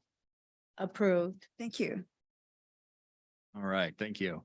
The next two resolutions are sister resolutions, actually. And I'll go through them individually. So next is Resolution 40-2023, which is approval to award a construction services contract for the College Avenue Branch roof replacement. Roof maintenance was required beyond standard repair. And so it was determined that we needed to replace the entire roof. It was more cost effective than just keeping on patching it, and the patches would get bigger and bigger and more expensive. Similar to engineering with Loftus Engineering, we hired a firm who is a WBE and VBE Etica group. It was our first time using them. We've been pleased with their results so far, and they have assisted us with the creation of the scope and the invitation to bid process, or the invitation to bid documents. We expected this to be over $150,000. So we used that's the next slide. I'm getting ahead of myself. We had budgeted about $300,000 for this. The cost of $280,172 is within that. This will be funded via the 2022 Facilities Improvement Project bond. The vendor is an MBE. I want to say it's Apogee. Yes, Apogee Construction out of Indianapolis. And they will self-perform 95% of the work. So we used the invitation to bid process. Public notice went out May 18th in multiple local papers. We sent notice to 20 vendors. 7 of them were XBEs and 2 business organizations. We held a pre-bid conference and a site tour on May 25th. We received 2 bids. Apogee was the lowest responsive and responsible bidder, and we recommend award to Apogee. For the schedule, lead times up to 16 weeks for equipment and material delivery. Project completion date is December 1 of this year. So we're really trying to get it in before the winter hits. You had also mentioned the cost for putting buckets underneath the holes in the. Supposed to be a joke. I'm sorry. That's a funny, not funny. That's a not funny. But thank you for making sure that we do have a good roof on the college branch. Are there any more questions? Okay, hearing none. This has come out of committee as a recommendation. So do we have a second? Second. Is there any discussion? Ms. Gilbert? Mr. Biederman, Approve. Mr. Lane, Approve. Dr. Matata, Approve. Dr. Palacio, Approve. Dr. Payne, Approve. and Ms. Tribble. Approve. Thank you. Motion carries. We'll move on to resolution 41, 2023. All right. As I said, these were sister projects, so it's the same action. Approval to award a construction services contract for the Franklin Road branch roof replacement. We advertised these at the same time, but we did accept bids that could be either or both. And so we were open to having different companies perform the same work. The awarded recommended winning bid was $279,000, which is within the $300,000 expected budget, also funded out of the same bond fund. So we do have money set aside for this. Apogee again was the lowest bidder, and they are an MBE, will self-perform 95%. So it was the same process of advertising and inviting and evaluating as before. Apogee was the lowest responsive and responsible bidder, and we recommend award to them. Schedule is the same thing, 16 weeks for delivery, and we're targeting December 1st for Franklin Road as well. Any other questions? Just a quick question. I don't recall us discussing it in the facilities meeting. Did you evaluate whether or not having Apogee do 2 of these major projects and whether or not we might consider another vendor so that we could actually use other services, since Apogee was first time on it? I don't recall our discussing. Yeah, I'm sure that discussion happens in some room somewhere. However, the invitation to bid process is laid out by Indiana code, and as advertised using that process, we are required to award to the lowest responsive and responsible bidder, or we could do some other option as, award to no one and rebid it. However, Etika Group, who we hired as a consultant, had extensive conversations with them, reviewing their product, their processes, their overall approach, and they recommended that they be used. Also, previous clients, they had very good discussions with previous clients of Apogee, and they recommended we award both projects to them. Any other questions? Okay, so we'll need a second on this resolution. Second. Is there any discussion? Hearing none, Ms. Gilbert, please call the roll. Mr. Biederman, Approve? Mr. Lane, Approved, sorry. Dr. Matata. Approved. Dr. Palacio, Approve. Dr. Payne. Approved. And Ms. Tribble. Approved. Thank you. The motion carries. Great. Thank you, Mr. Carson. Thank you. We'll move on to Library Foundation update by Mr. Biederman. Thank you very much. This is the June 2023 update for the Library Foundation. The Library Foundation is proud to support the summer reading program. Thank you to all library staff for their hard work. In your packet is a list of both major and supporting sponsors from a variety of community members as well as companies, if you wanted to take a look at those. There were 278 donors that made gifts last month, including American Honda, Blue and Company, CICF, the City of Indianapolis, Everwise Credit Union, Meyer, PNC Foundation, and the Glick Family Foundation. And this month, the Library Foundation is proud to provide more than $345,000 to the library.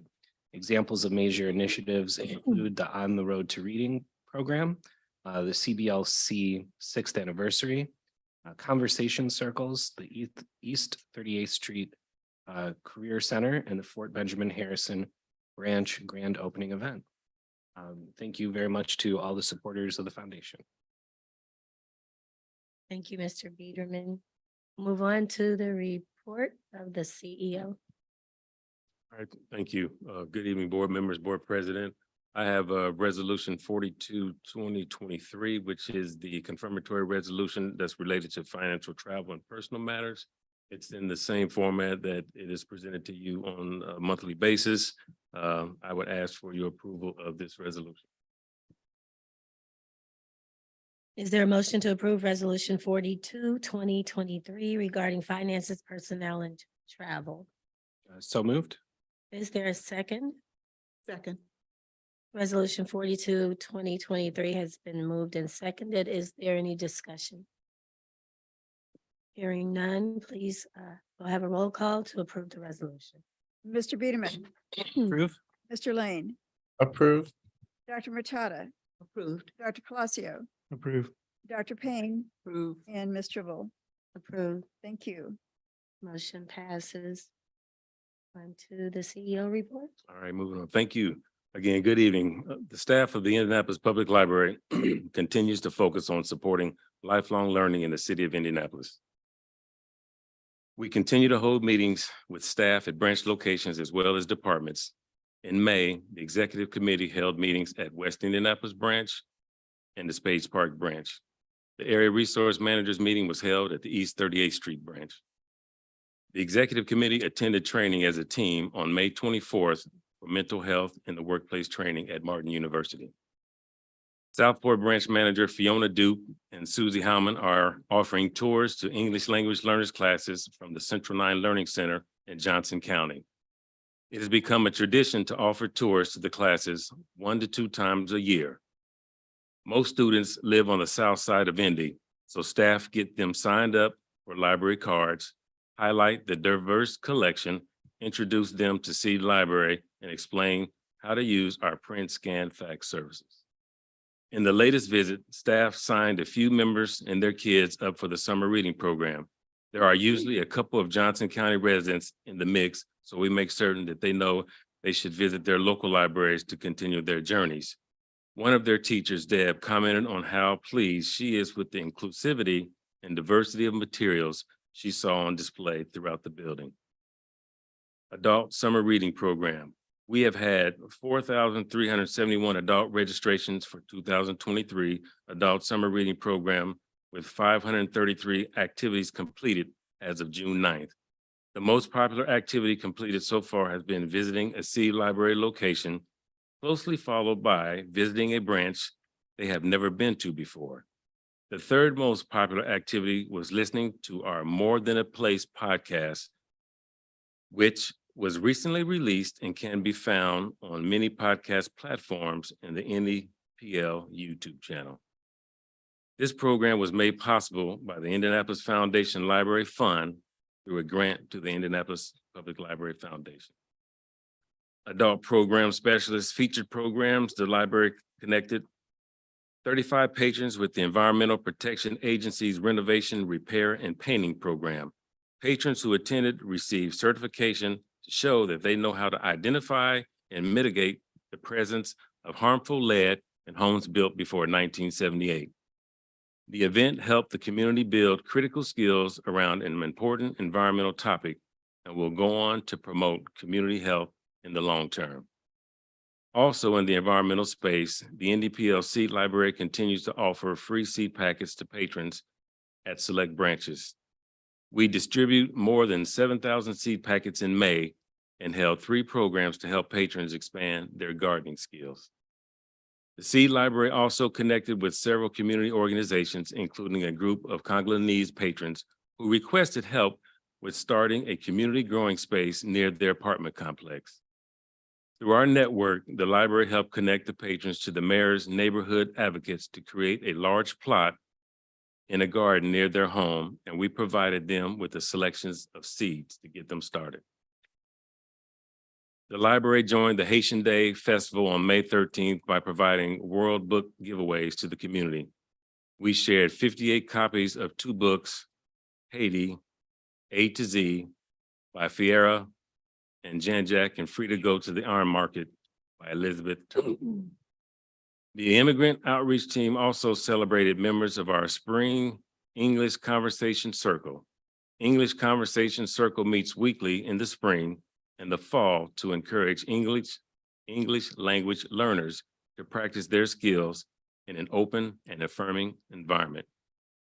Each week focuses on a different topic, such as holidays or food.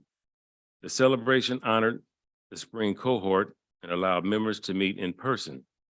Events like this help people learning English build community in Indianapolis.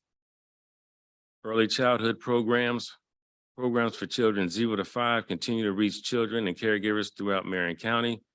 In May, 5,158 people attended 260 programs for infants, toddlers, and preschoolers around the system. Programs focusing on 5 early literacy practices: reading, writing, talking, playing, and singing not only build literacy skills, they also help caregivers become intentional in providing early literacy experiences at home. School-age programs. We offered 74 programs targeting children ages 6 to 12 in May with 4,404 attendees. Registration opened May 1st for our largest school-age focus program, the Summer Reading Program, with 6,022 children registered by May 31st. Teen programs, NDPL offered 2 package programs targeting teens aged 12 to 18 throughout May. Both the Teen Chef Program facilitated by Nutrition Services from the Marion County Health Department and the staff-run Star Wars Escape Room Program received great feedback from teens as well as parents. And then I want to say a special thank you to CBLC staff for a great job of hosting the Book Fest and Juneteenth celebration. Special thank you to Mayor Malcolm for moderating the featured speaker presentation by Galveston native Miss Faye Williams about the history of Juneteenth. And then West Perry, last week, our West Perry Library received the U.S. Green Building Council's East North Central Region 2023 Green Building of the Year, Lead for Building Design plus Construction category. The West Perry branch is among 4 new branches, all of them earning LEED Silver or Gold certification. Among other important criteria, the West Perry branch project attained a perfect score for optimizing energy performance.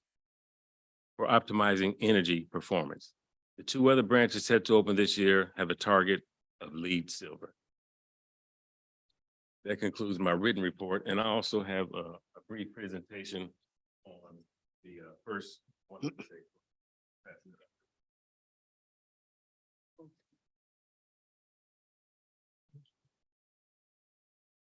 Thank you. Thank you.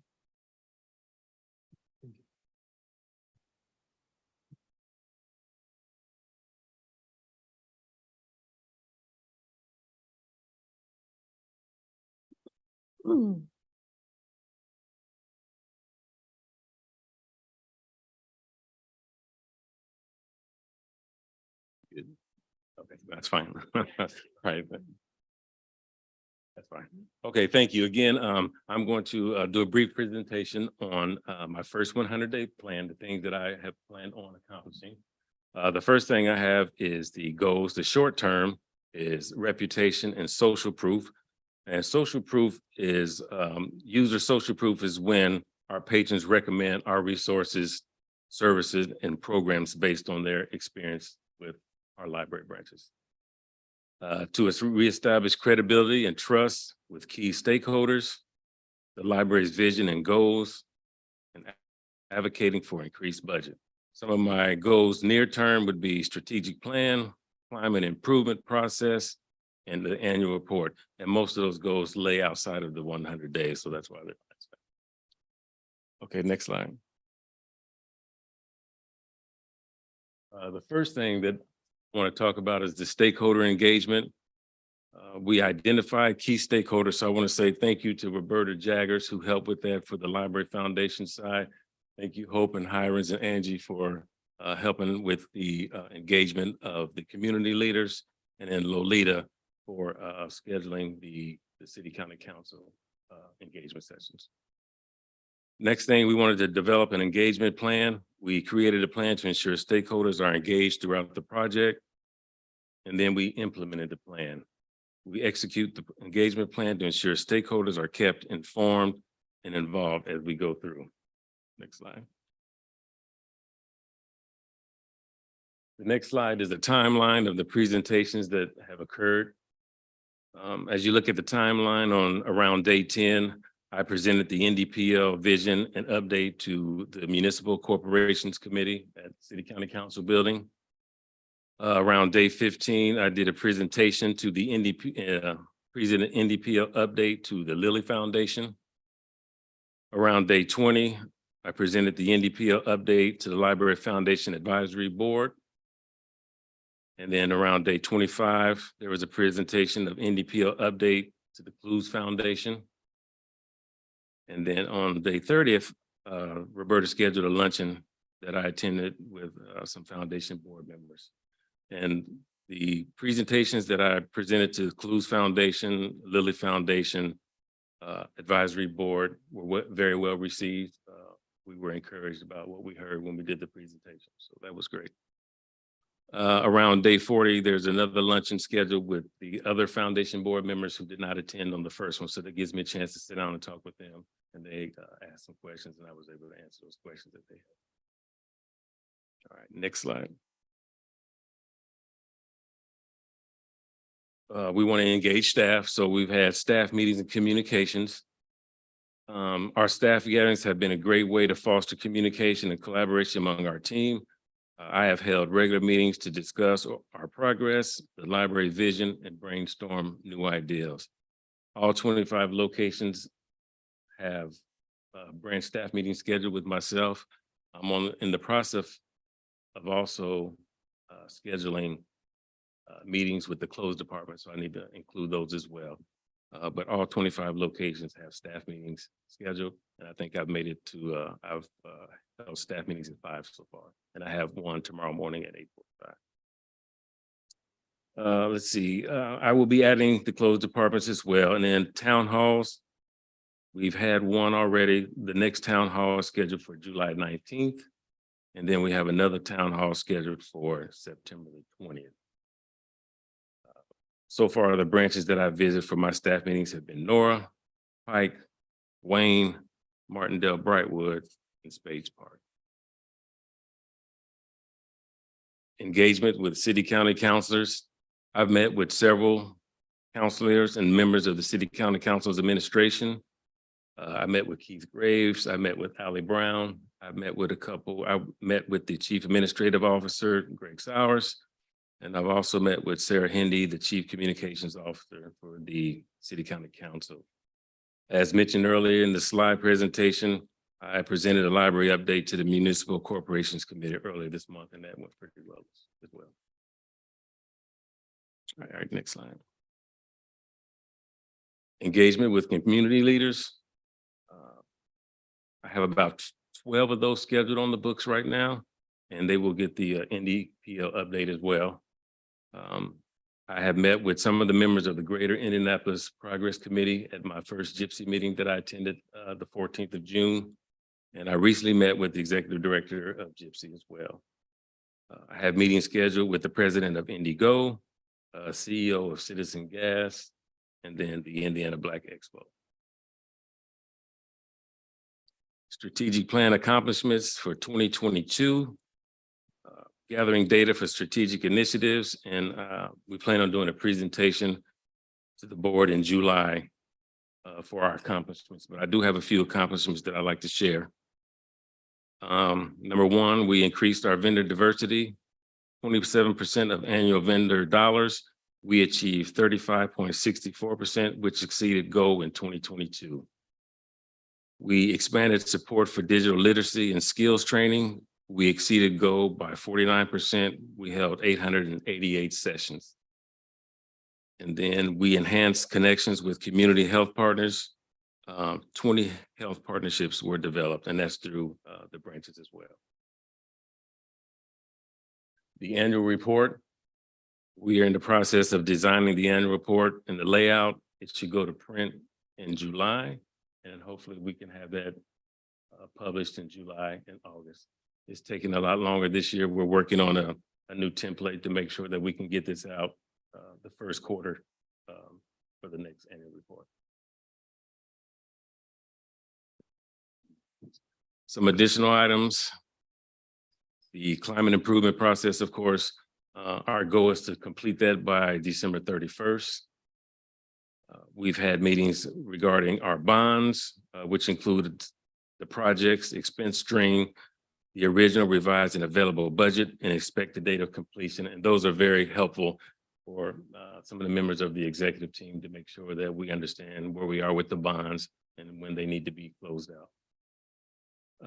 The branch liaison initiative that we started, each EC member is assigned 3 locations that they will visit in the quarter starting in July. And some of the things that we want to accomplish with that is learn from what is valued and needed by not only our patients, but our staff, and improve two-way communication, and then establish positive working relationships with the staff and with the community. We also are working on third-party validation. Why is third-party validation important? Because people trust what other people say about the library more than what you say about it yourself. So Mary is doing a great job of working with some of our partners to work on some third-party validation. So we should be having that soon. And that's the last of my presentation. Any questions? Thank you, Mr. Hill. So is this third-party validation, is that similar to the social proof that you talk about? That is similar to the social proof, yes. Okay. Having one of our partners write up. So the difference is the social proof comes from our patrons Social and the proof third comes party. from the patients, and third party would be some of our bigger Okay, partners. Yes, ma'am. thank you. Are there any other questions? Who's conducting that? Both. So for the third-party validation, we're still working in that. Communications department is in charge of working on, and these are all of our partners, nobody outside of the partnerships that we already have. You say the communications is responsible for that. Before the annual report layout goes to print, might we see copies of it? Yes, ma'am. I wanted to circle back to your presentation from last month, especially the part where you were talking about serving underrepresented groups. I saw a lot of you're meeting with different stakeholders and key representatives in government. However, I didn't see that part of the service to underrepresented groups. So I wanted to follow up on, you said that you're gonna create full-time children's librarian positions at a few branches, including Hallville. And I wanted to see if you had a timeline on when that's going to start. Thank you. Great question. It's gonna be full-time positions at Hallville, Martindale, Brightwood, and West Indianapolis. Those are the 3 branches. And I think that's gonna be the 2024 budget is when those positions will go into effect. Can you explain why it takes till 2024 to start these new positions?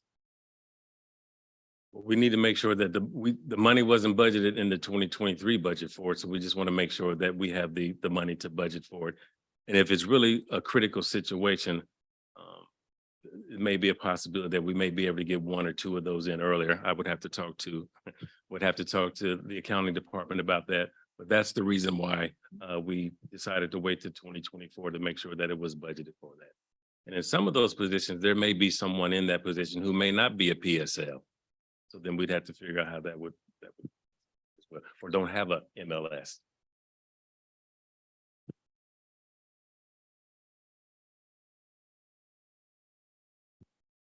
Are there any other questions?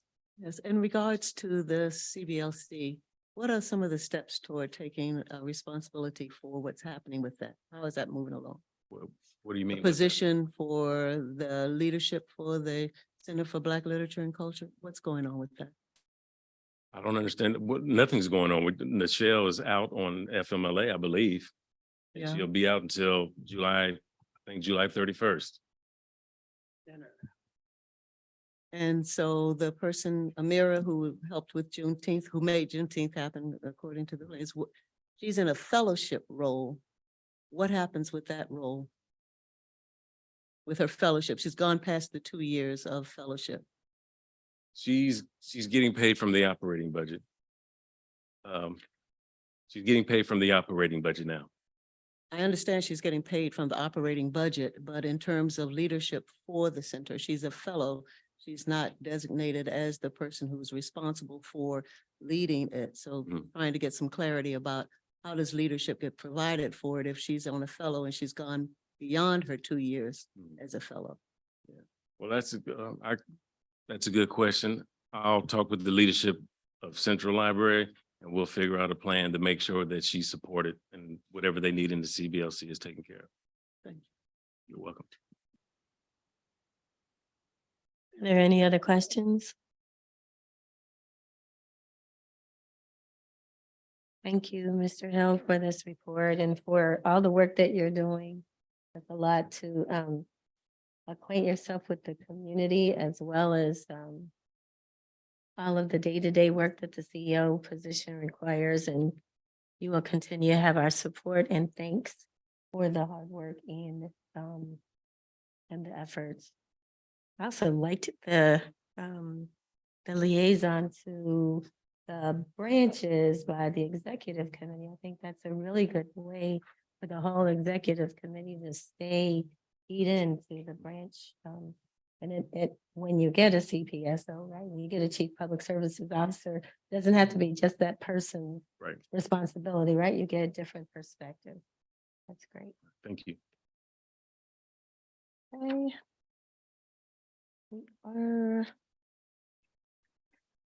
That concludes the CEO presentation. Moving on to unfinished business. We don't have any of that. I did have a question though, and I hope this would go into this. The last meeting, we talked about a DEI impact on when we're passing resolutions. And I'd just like to, I know that there's been some work on that.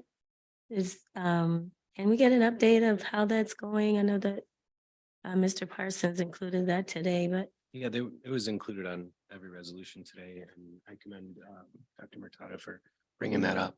We discussed it in the committee meeting as well. It was a really good addition. Right. Thank you.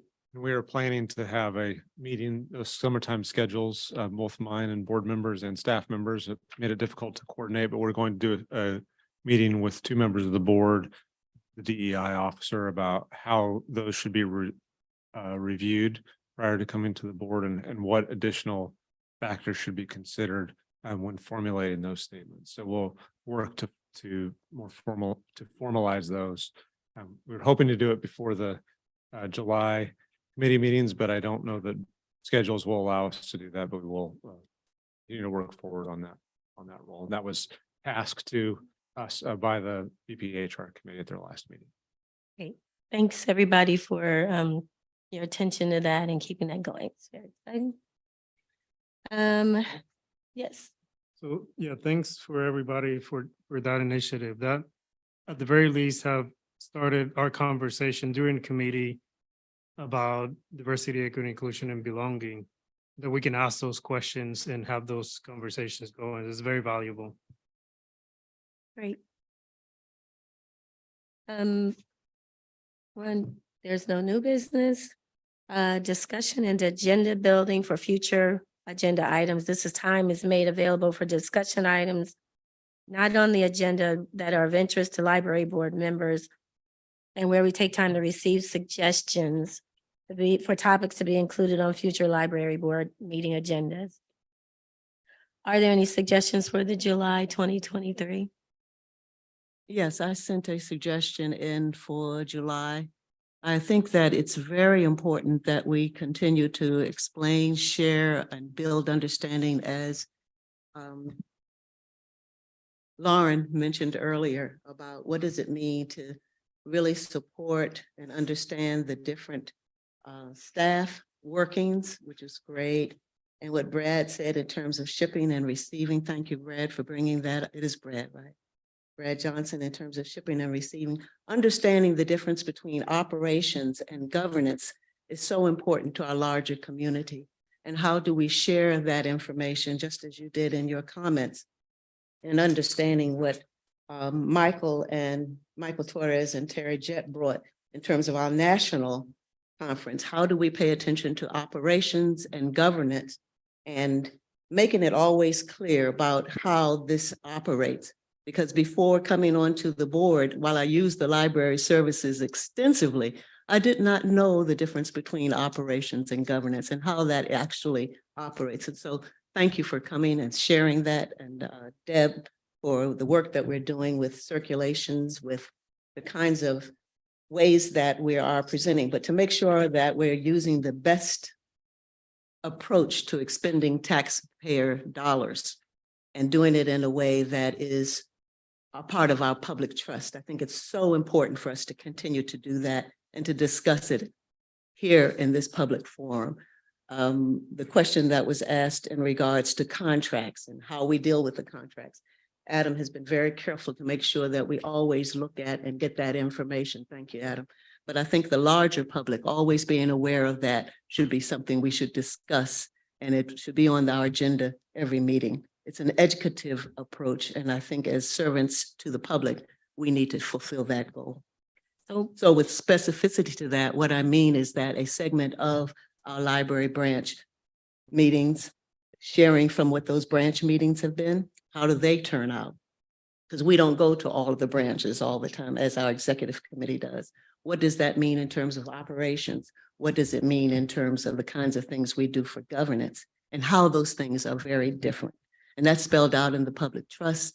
And so what does it look like with specificity? That we take some time to discuss that at every one of our board meetings. Right now, we tend to share some of that information, but it's not always clear how much of the public dollars is going for the public trust and how we go about sharing that. I think that's a critical part of our work as a board. Thank you. I'd also like to, we had several of our employees who attended the ALA in Chicago. So I'd ask that we have a briefing from some or all, or whoever. It won't be long, but we would like to have that on the agenda for July to hear about emerging issues and high points of the high points of the conference in Chicago, which I think Mr. Lane is broadcasting from there today. Thank you for joining us from afar. Okay. Are there any other future agenda items suggestions? It's not a future. I just wanted to talk about how much I enjoyed being at the Wayne Branch and reading to the children this week. It was a joy, as always. I always try to do that. And also there was something else, and I cannot read my writing. Info Center. Okay, you can go ahead. I'm gonna put out my glasses here. Oh, I know what it was. I was at the Children's Museum last week, and I was just walking and I saw this info center. So I went in and the cookies were delicious. Where was the info? How was the info? But it was interesting too, because the cookies were really good. 150 years. Awesome. I think we also wanted to make sure that we thanked and gave a deep note of appreciation to our soon to be departed, if not already departed, branch manager for our, Oh, yes. for Jane, who is leaving. Has she already packed up? Does everybody know? She's already gone. She did a tremendous job, and I remember her work at the Hallville branch and how the community deeply appreciated her work there, and then her move to the west side is tremendous. And so as a board, I think we should also recognize those who have left and thank them enormously for the work that they have given, building community relationships and doing it in a way that honors their contributions. Yes. That was the last thing I wanted to just add to the board minutes. Great. Do you want to put her whole name in the board minutes? You said And I Jane. don't have her full name. Jane it a middle? Walters. Jane Walters. Yeah. And who was the other person? Joanna Wos. Thank you. Joanna Woss, W-O-S. Okay. And thank you. Yes, put the full name into it. The celebration was so beautiful with cake. The staff were all there, and it was wonderful to celebrate the joy and her contribution as well. Yes. Okay. Great. Thank you. If there are no other matters, I'm sorry, notice that the next regular the next regular meeting will be Monday, July 24th at the Irvington Branch Library, 5625 East Washington Street at 6:30. If there's no other business to be discussed, the chair will entertain a motion to adjourn. Is there a second?